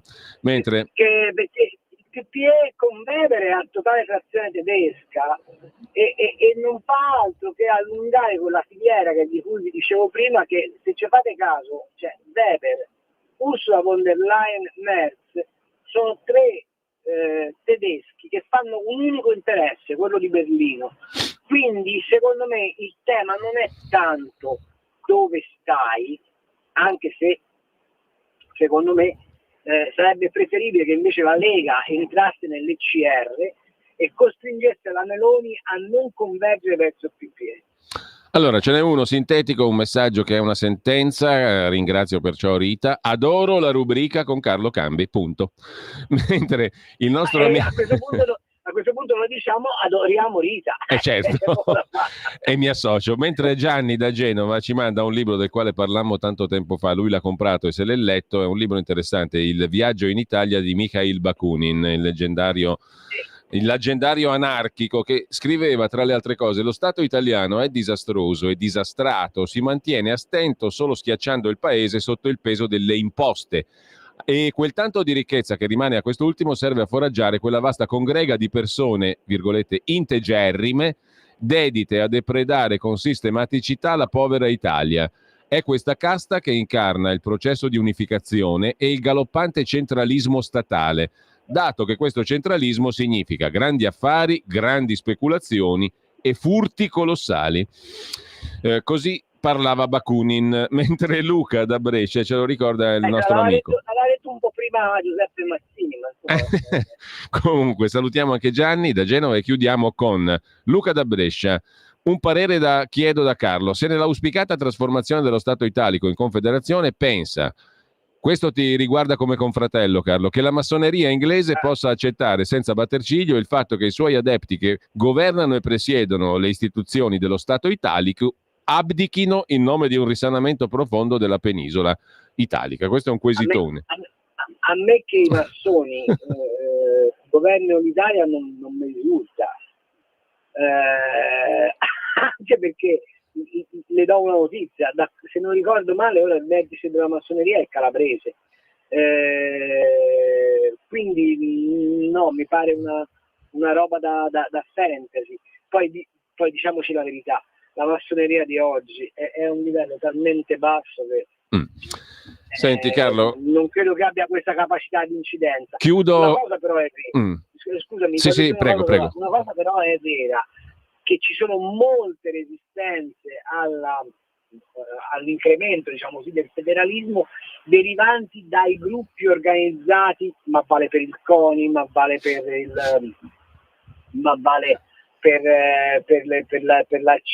l'ARCI, vale per queste conventicole che hanno nella presunzione di essere nazionale la loro capacità di pressione sul governo.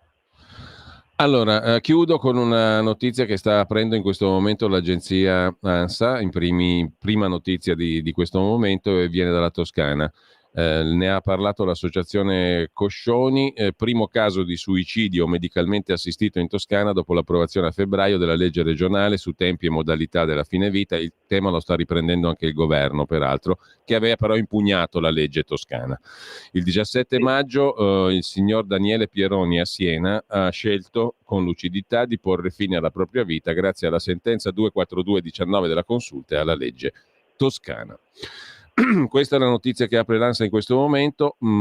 Siamo già alle 11:02. Se vuoi fare un rapidissimo commento, Carlo, poi ci salutiamo. Non capisco perché ci sia bisogno di una legge per fare ciò che si fa da millenni nel segreto delle corsie e lontano dai riflettori e senza spettacolarizzare un atto che ha bisogno di solo una cosa: pietà. Grazie a Carlo Cambi, un abbraccio a te e un saluto cordialissimo a tutti coloro che ci hanno seguito e sono intervenuti e hanno appunto fatto corpo della nostra trasmissione. Grazie Carlo. Ciao belli, un abbraccio a te Giulio e alla prossima. Un saluto a tutti e buon pomeriggio. Avete ascoltato Gli Scorretti, un antidoto al luogo comunismo.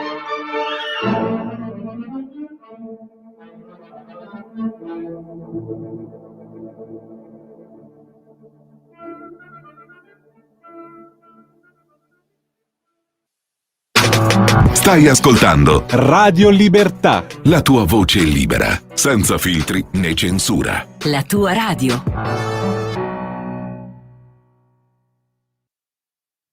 Sorry if tonight I cannot hide anymore what I feel inside. And now my heart, darling, is crying out for you to understand that I still need time. I just can't go now. I am not ready. Just speak to me, don't stop and keep me in your arms.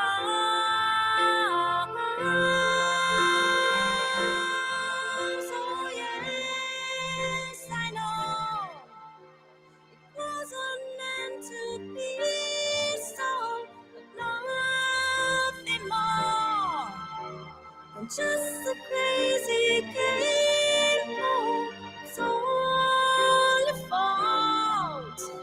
Your loving arms and soul now. I need you so. Just one more caress before I go. Sorry if tonight I'm like a child, ready to cry. I can't pretend that I'm okay. I can't be strong, forgive me. How could I show our difference when leaving you breaks my heart? No one could love me like you do. Protect me and make me feel safe. Fly high and reach heaven right above the sky.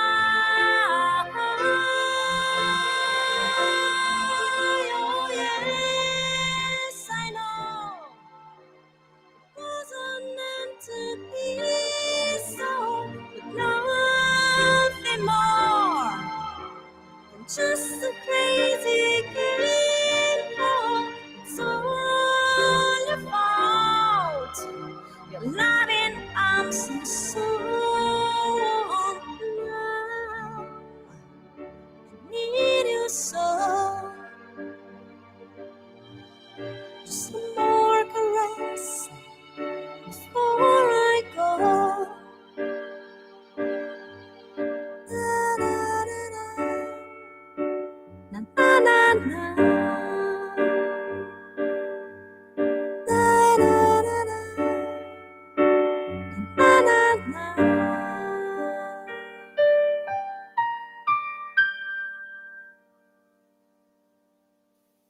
Parole, parole, parole. Ascoltami. Va ora in onda Parlando liberamente. L'intervista settimanale del direttore Giovanni Sallusti con i protagonisti dell'attualità, della politica, del giornalismo. Parole, parole tra noi. Ecco il mio destino, parlarti come la prima volta. Che cosa sei? Che cosa sei? Che cosa sei? Buongiorno a tutti, bentornati a Parlando Liberamente, la nostra intervista settimanale con i protagonisti della politica, dell'attualità, del giornalismo. Oggi abbiamo con noi Giorgio Guido Lombardi, imprenditore, già consulente, amico personale di Donald Trump, che dovrebbe già essere in collegamento. È con noi Lombardi? Certo, buongiorno. Buongiorno e benvenuto, anzi bentornato su Radio Libertà, perché non è la prima volta che è ai nostri microfoni, è la prima volta in questo spazio e ne sono molto contento, anche perché andrei subito, come dire, no, al dunque, alla ciccia, secondo me, del notiziario di queste settimane o mesi probabilmente, che è un po' una certa caricatura, no, che imperversa nel mainstream italiano quando ci raccontano di Donald Trump.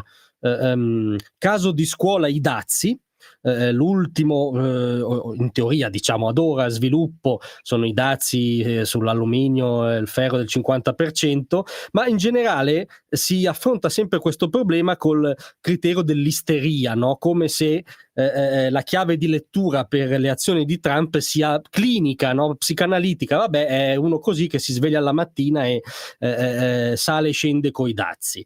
Io credo che sia ovviamente una chiave povera, cioè paradossalmente, anche se vuoi criticare Donald Trump, dovresti per prima cosa capirlo. Allora volevo chiederle in esordio, diciamo, ma cos'è il dazio? Che tipo di strumento è per Donald Trump e a che strategia è funzionale, se c'è una strategia? Allora, per cominciare la strategia c'è. Un mesetto fa ero qui a Palm Beach con l'ex ministro del commercio e per un piccolo cocktail party e gli ho detto: senti, dico, ma cosa ne pensi di questi dazi? E lui si è messo a ridere e diceva: guarda che quella la strategia, come dicevi tu, come diceva lei, direttore. Possiamo anche sdoganare il tuo, se ritiene possiamo anche sdoganare il tuo. Va bene. È cominciata nel 2015, ancora prima che Trump diventasse presidente per la prima volta.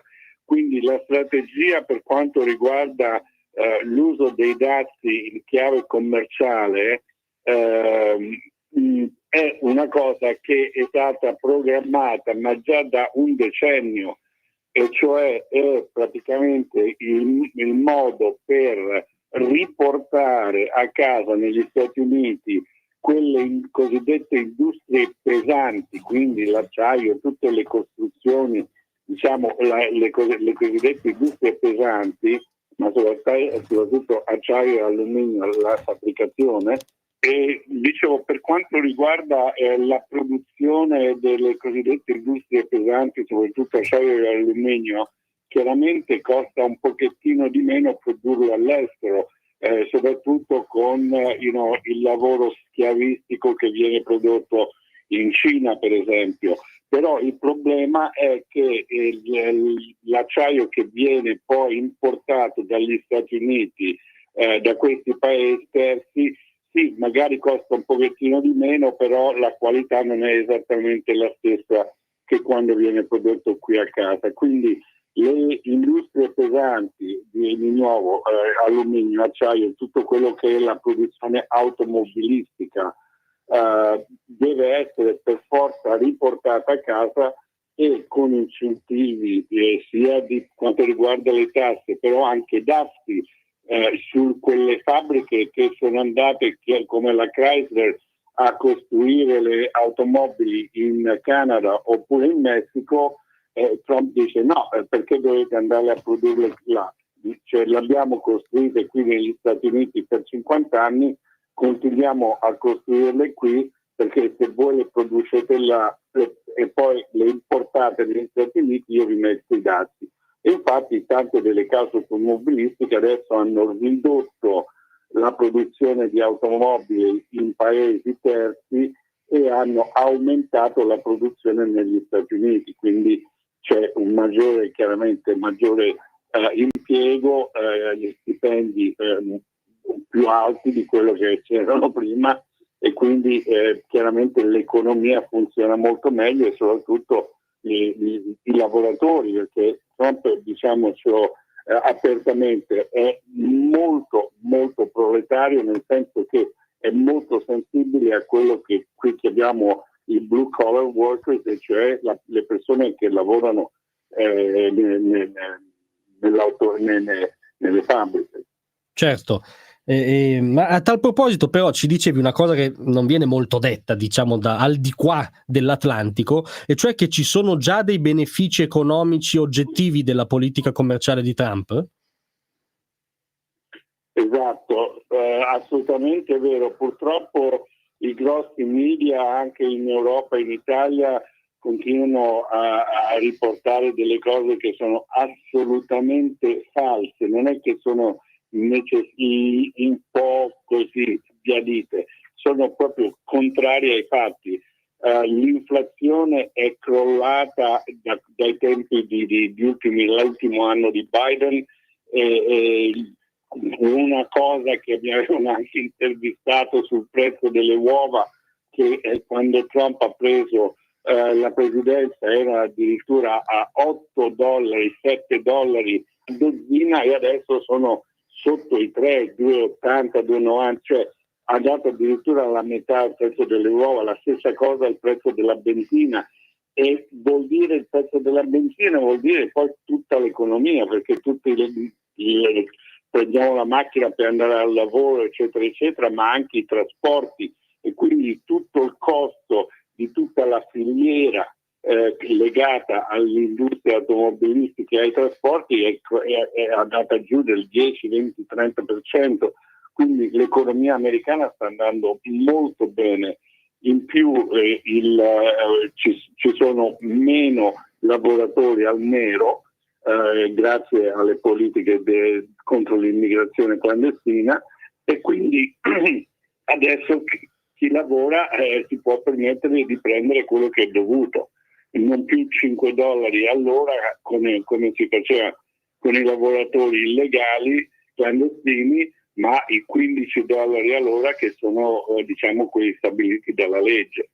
Certo, faccio una parentesi nostra italiana, diciamo. Come ti spieghi tu questo doppio pesismo mediatico, per cui quando c'era Biden il problema delle uova in America non era, non era presente neanche nelle brevi dei nostri giornali, poi improvvisamente lo hanno scoperto sotto Trump, nonostante dici tu sia calato. Come si spiega questo doppio pesismo a tuo giudizio? Beh, molto probabilmente adesso c'è un paio di articoli proprio oggi sia sulla Verità che sul Giornale, ma sono stati ripresi anche da settimane, che in Europa, per esempio, l'Unione Europea finanzia grosse testate come La Stampa, il Corriere della Sera ed altro. Quindi cosa succede? Che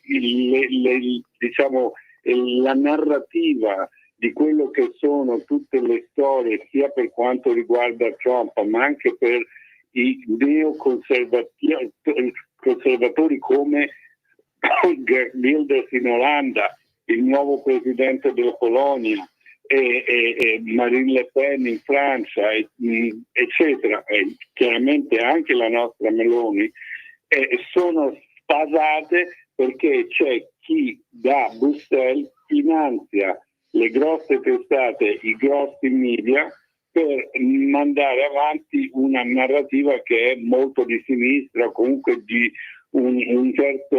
chiamiamolo i globalisti, come vengono definiti, della sinistra internazionale, non solo l'estrema sinistra cinese, che anche loro pagano fior di soldi, come hanno pagato la campagna dei 5 Stelle e tutto il resto, però anche qui in America continuano a pagare tramite, diciamo, alleanze non necessariamente legali per mandare avanti delle storie, delle narrative che non corrispondono alla verità.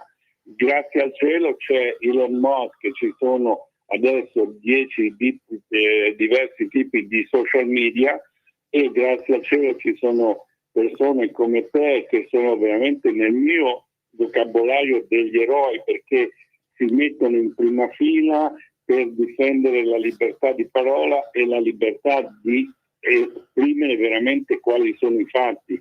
Però i social media oggi sono quello che veramente sta cambiando l'opinione pubblica, no? Perché l'opinione pubblica si sta rendendo conto che i grossi media ormai hanno delle agende particolari, che siano di una parte o dall'altra, o di qui o di là, e che la gente si fida di più degli amici della piccola trasmissione di quelli che sanno, che dicono la verità. E quindi diciamo che l'opinione pubblica sta cambiando, ma sta cambiando anche il modo di riportare le notizie. Beh, sei stato chiarissimo. Tra l'altro, scomodando il globalismo, credo che tu abbia toccato forse il cuore dei problemi, perché mentre ci raccontavi prima la strategia commerciale di Trump, mi veniva in mente una tesi che ha sostenuto per esempio spesso Edward Luttwak, il quale dice: guardate che Trump ha la strategia di fondo di reindustrializzare l'America, tutto il resto va letto in questa cornice, e quindi mi viene da dire, nel mirino della strategia di Trump c'è il globalismo, no? Cioè l'ideologia della globalizzazione, che in realtà ha fatto gli interessi di tutti tranne che dell'America e aggiungerei anche dell'Occidente. Assolutamente sì. Edward Luttwak è un amico, infatti ci siamo sentiti proprio pochi giorni fa, e nonostante lui abbia servito nell'amministrazione Clinton, quindi diciamo è stato e comunque ha fatto tantissime cose in tutte le amministrazioni, sia repubblicane che democratiche, però diciamo tempo fa era abbastanza allineato su posizioni democratiche, però oggi come oggi è una di quelle poche persone che ti dice le cose come sono, e anche se personalmente non è che è molto entusiasta, diciamo, del modo di fare di Trump, sì, però riconosce che le strategie, sia quelle commerciali, quindi i dazi, o almeno la paura dei dazi, per fare in modo che le altre nazioni vengano a, diciamo, accordarsi, sia anche la politica industriale di cui abbiamo appena parlato, cioè nelle politiche di Trump, nella strategia di Trump, c'è anche tutta una fase di innovazione, perché l'America purtroppo ha speso miliardi, centinaia di miliardi per dei progetti assolutamente inutili, e lasciando da parte, marginalizzando tutto quella che era l'innovazione, soprattutto nel campo tecnico, chiaramente nel campo quantistico dei computer, eccetera. Siamo avanti, però dobbiamo continuare ad andare avanti. Però nell'innovazione pratica, parlavo con degli amici della regione Lazio, Aeroporti di Roma, un po' di tempo fa. Le torri di controllo americane degli aeroporti sono veramente antiquate. Ci sono addirittura l'aeroporto di Newark, quello vicino a Kennedy, uno degli aeroporti chiave della città di New York City, dove ci sono addirittura dei computer che vanno con i floppy disk. Devi ricordare che i dischetti che si mettevano, certo, funzionano ancora così, non sono stati ancora modernizzati, e quindi Trump ha detto dobbiamo assolutamente modernizzare tutto quello che è le infrastrutture. Non parliamo delle strade di Roma o di Milano, oppure le strade di New York, ma anche qui in Florida c'è da rifare tutto. Siamo molto molto indietro, bisogna le infrastrutture, i ponti, le strade, ma anche la marina mercantile. Chiaramente la marina militare Trump vuole rinnovare anche quella, però diciamo tutte le infrastrutture è tutto da rifare. Elon Musk è stato ingaggiato dal governo degli Stati Uniti per un periodo di 130 giorni, che è un periodo per legge per qualcuno che viene ingaggiato per fare un lavoro specifico e non come un consulente, ma proprio come un impiegato, chiaramente a pagamento zero, non ha voluto essere pagato niente. E questi 130 giorni scadevano qualche giorno fa e Elon Musk ha detto ok, grazie, ho fatto quello che devo fare, arrivederci, grazie, adesso devo continuare a occuparmi delle mie ditte perché ho alcuni problemi. Il fatto che prima di essere ingaggiato dal governo degli Stati Uniti per Dodge, cioè rifare riguardare tutto quello che era l'efficienza e l'efficacia dei pagamenti, soprattutto dei soldi che venivano sprecati e buttati via da tutte le parti del governo americano, prima ancora gli ultimi mesi della campagna elettorale, Elon Musk si è speso moltissimo. Non è solo quei 100 milioni che ha speso per la campagna elettorale, ma il fatto di andare ai comizi, farsi vedere in televisione, interviste, eccetera, eccetera, e chiaramente ne ha perso moltissimo. Vediamo le ultime cose, addirittura gli hanno bombardato, gli hanno messo delle bombe nelle fabbriche, nei rivenditori della Tesla, persone che hanno privati, che proprietari di una Tesla hanno visto le loro macchine rotte o comunque vandalizzate. Quindi a un certo punto anche Elon ha detto basta, non sono un politico di professione, sono venuto qui per dare una mano a quello che io considero un grosso problema degli Stati Uniti, cioè la spesa pubblica. La spesa pubblica deve essere messa sotto controllo e siamo tutti completamente d'accordo, io prima di tutti, perché siamo a dei livelli assolutamente astronomici e soprattutto perché il costo di questo enorme debito sta pesando veramente molto su tutto quello che è, diciamo, l'economia americana e la finanza americana. È anche vero che c'è stato, diciamo,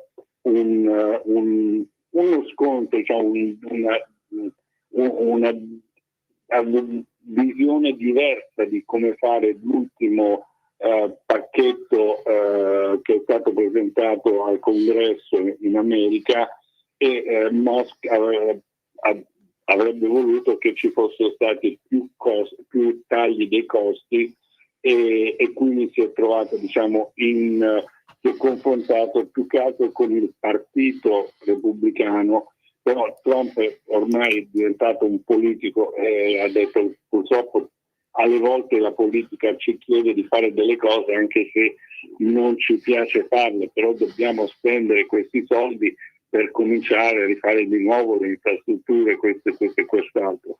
In ogni caso quel principio di realtà a cui giustamente ti richiamavi tu quando poi si fa politica, soprattutto ai massimi livelli mondiali, penso che incidano. Per esempio io credo che alcune spese, vedi la spesa militare, Trump non voglia ridurla, anzi probabilmente voglia aumentarla, perché se il suo schema, diciamo, di politica estera è la pace attraverso la forza, immagino che debba essere supportato da una deterrenza militare credibile, ecco. Ladri e rapine? Chiama Sicurbet e installa Dialogos. Telefono 389 11 89 705. Antifurto senza fili o videocontrollo da €980 netti. Chiama il numero 389 11 89 705. Prima è meglio che dopo. Sicurbet. 389 11 89 705. Senza militare credibile, ecco. Assolutamente sì, e come sai durante i 4 anni di Biden le forze armate sono state assolutamente massacrate, hanno abbandonato decine di miliardi di mezzi ma anche tecnologie in Afghanistan che poi sono andate a finire nelle mani dei cinesi, hanno completamente tralasciato tutta l'innovazione e la ricerca, e quindi c'è da fare, da riprendere quei 4 anni che abbiamo perso. Quindi assolutamente. E poi c'è tutta la questione della Space Force. Quando Trump parla dello scudo spaziale, chiaramente abbiamo visto in Israele come anche per una nazione relativamente piccola come che lo Stato di Israele, però con uno scudo spaziale si riesce a eliminare il 99 se non 90% di qualsiasi intrusione missilistica. La stessa cosa vale per gli Stati Uniti, solo che è una nazione molto più grande e molto più estesa, e quindi i costi sono superiori, però è una cosa che assolutamente deve essere fatta. Certo, qui forse viene in mente, mi sembra, visto da qua, ma correggimi se sbaglio, che Trump abbia in mente qualcosa di analogo a quello che fece Reagan quando fece saltare il banco, no, rispetto all'Unione Sovietica, spostando la guerra fredda sul piano delle guerre stellari, no? Lui ha in mente un po' qualcosa del genere per ribadire il primato dell'America?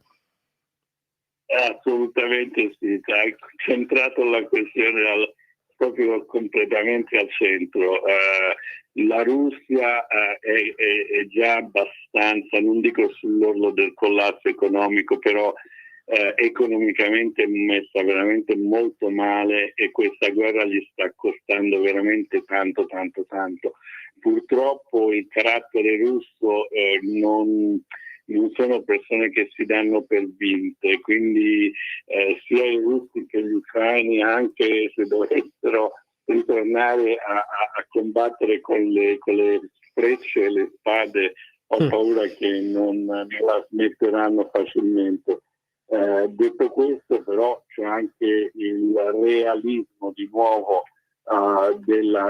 dell'economia, e quindi a un certo punto anche l'Ucraina, senza gli appoggi americani, senza i finanziamenti dall'Unione Europea, a un certo punto dovrà anche cercare di ripensare a questa guerra. La stessa cosa vale per Putin. Certo, ma a tal proposito volevo chiederti, da osservatore privilegiato americano, ma in questo caso anche da amico personale di Trump, ma ti risulta questa narrazione che dalle nostre parti va molto in voga sul fatto che lui sia nel migliore dei casi, diciamo, un alleato, nel peggiore dei casi un fido esecutore degli ordini del Cremlino, cioè che sia un pupazzo nelle mani di Putin? Ti risulta questa cosa?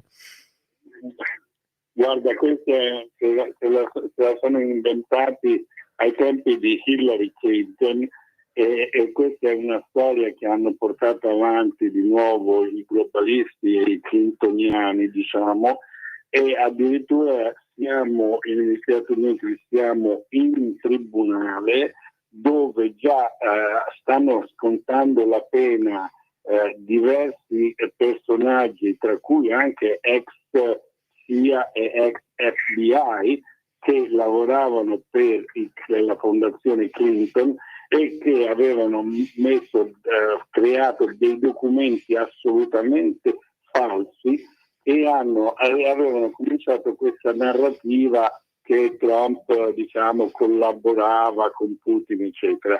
Queste persone sono state non solo trovate colpevoli, i documenti sono assolutamente falsificati, e queste persone sono già in galera, e ne andranno anche altri, perché adesso Trump dice: voglio andare in fondo a questa questione, e naturalmente i media continuano a ripetere roba che è vecchia di 10 anni, ma non solo, ma che è stata dimostrata falsa in tribunale addirittura, e quindi continuano a raccontare delle balle totali.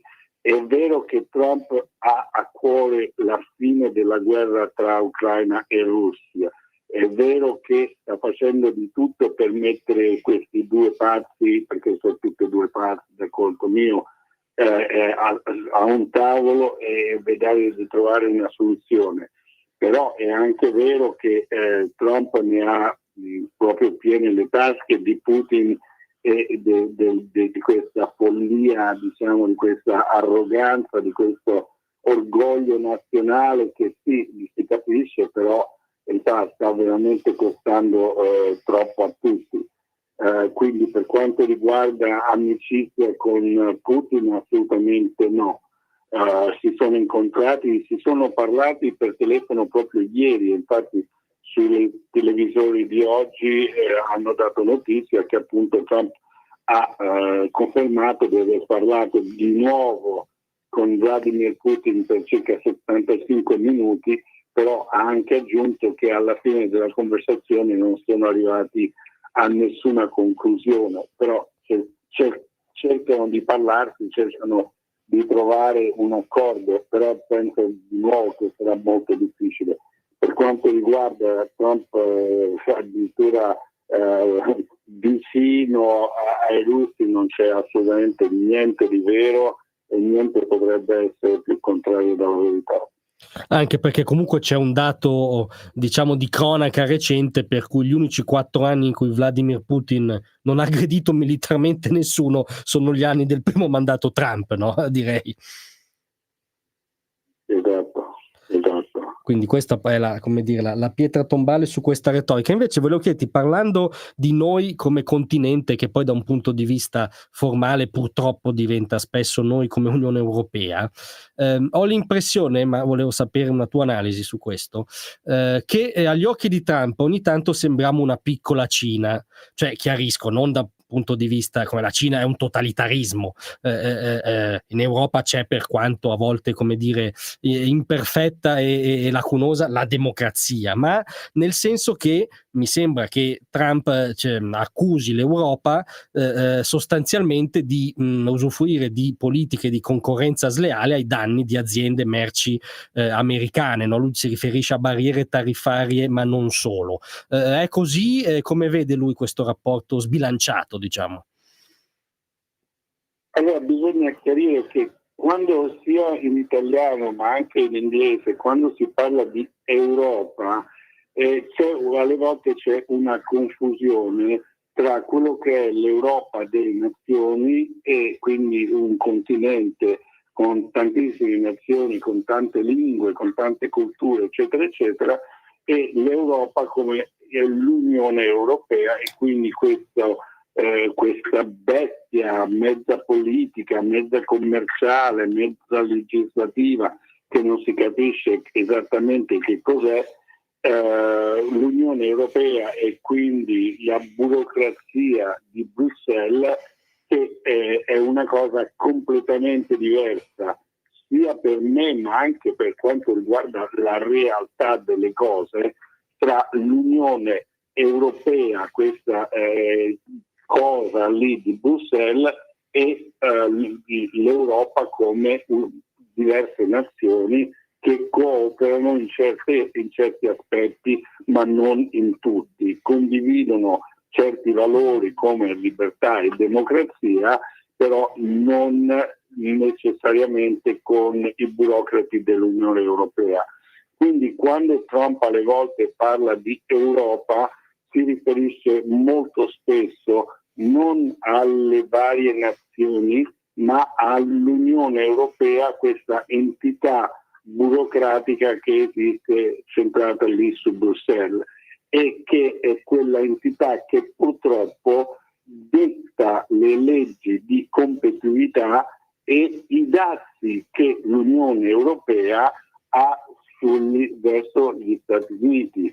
Parlando di automobili, mentre gli Stati Uniti hanno un dazio sulle automobili che vengono importate dall'Unione Europea del 10%, l'Unione Europea ha un dato sulle automobili che provengono dagli Stati Uniti del 30%. Non solo, ma le regolamentazioni, le regole per quanto riguarda i convertitori catalitici, dei tubi di scappamento, queste e altre cose varie, l'Unione Europea mette talmente tanti limiti alle auto che vengono importate dall'estero, che praticamente rendono i dazi non solo il 30%, li rendono ancora più alti.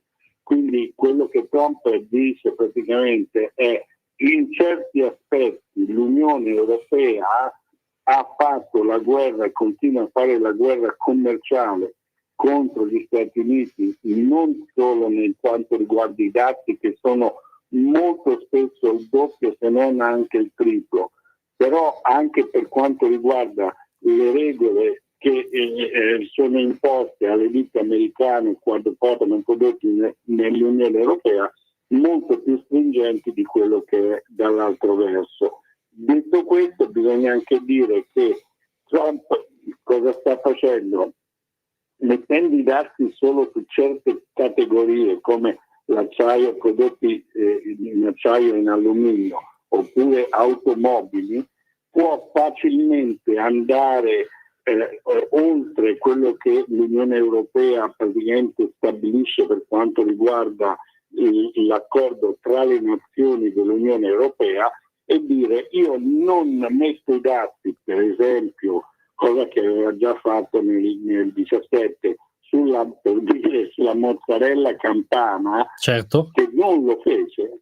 Esatto, può dire: io non metto i dazi sul parmigiano reggiano, io non metto i dazi su tutti questi vini, eccetera, eccetera, e quindi praticamente può facilmente escludere quelle nazioni, dare presente una corsia preferenziale a nazioni come è già successo con l'Italia e continua a succedere con l'Italia, mentre invece altre nazioni come la Francia e la Germania, che veramente ci fanno contro, non avranno questa, preferenza.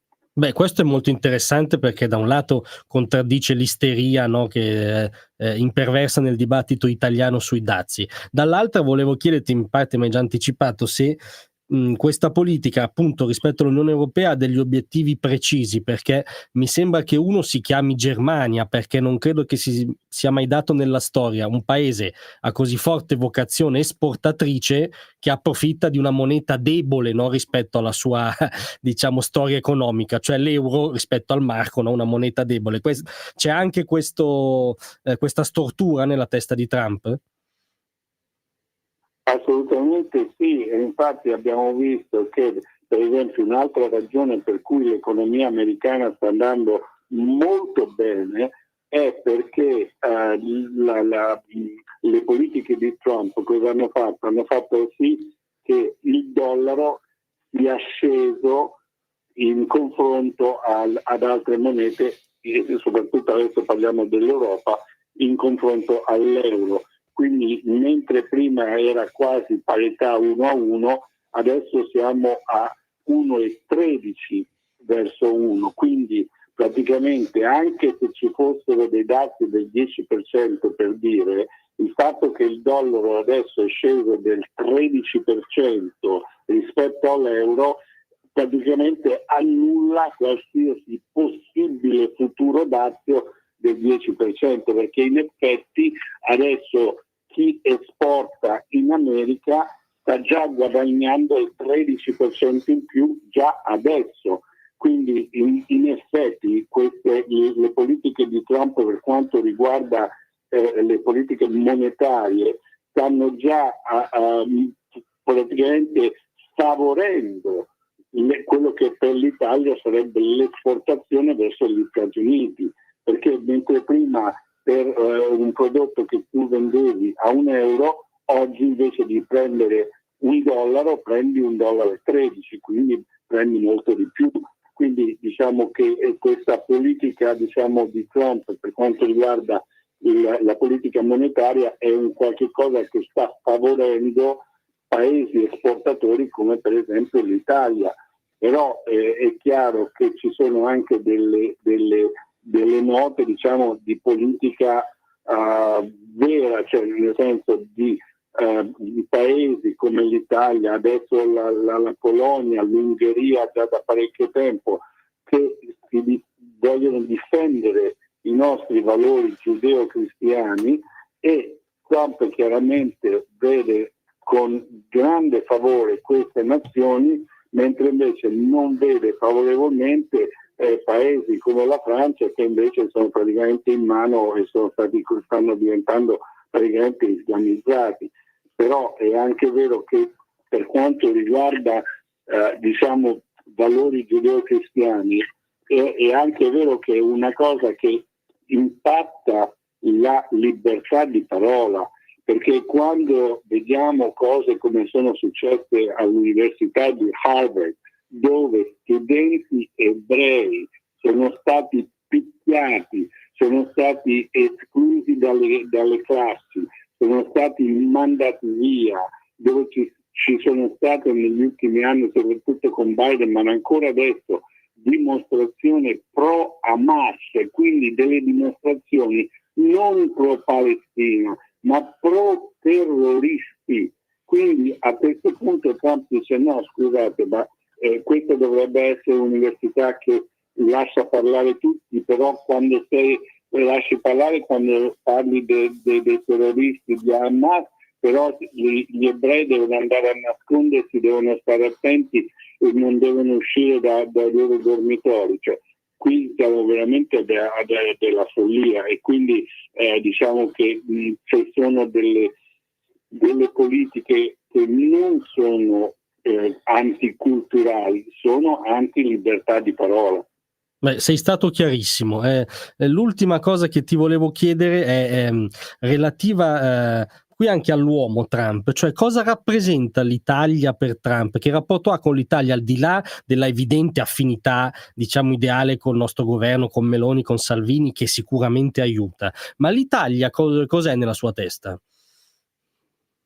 Beh, Trump è cresciuto a New York, a Queens, la metà dei suoi amici, di vicini di casa, ma anche quando è andato all'università e soprattutto quando ha fatto business come imprenditore e costruttore della città di New York, i casinò, cioè parliamo di amicizie con italo-americani che sono vecchie di 50 anni se non di più, quindi Trump è molto vicino alla comunità italo-americana, conosce molto bene sia la cultura ma anche, diciamo, questa affinità diciamo di espressione e di emotiva. Vediamo che Trump è molto emotivo in certe cose, no? E quindi deriva da questa mamma scozzese. Gli scozzesi sappiamo che anche loro sono molto emotivi, molto simili agli italiani, a parte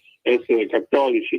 Quindi diciamo questa affinità tra Trump e la comunità italo-americana, tantissimi dei suoi amici sono italo-americani, conosce bene la cultura, il cibo e tutto il resto, apprezza molto l'Italia proprio come cultura e come paese. E poi naturalmente l'affinità, diciamo, politica con la nostra bellissima Giorgia Meloni, ma anche con Matteo Salvini, e tutto quello che era tempo addietro, Silvio Berlusconi, che aveva un'amicizia per l'America sproporzionata, quindi diciamo che questa amicizia rimane salda, fa parte del suo carattere, fa parte di quella che è stata la sua vita praticamente nella città di New York e adesso. Certo, ed è comunque un'ottima notizia, almeno per chiunque non sia ideologicamente anti-americano. Giorgio, ti ringrazio infinitamente di aver chiacchierato con noi e ovviamente ti ridò appuntamento ai microfoni di Radio Libertà prossimamente. Grazie a te, grazie a voi e auguri con tutto quanto. A presto e buon lavoro.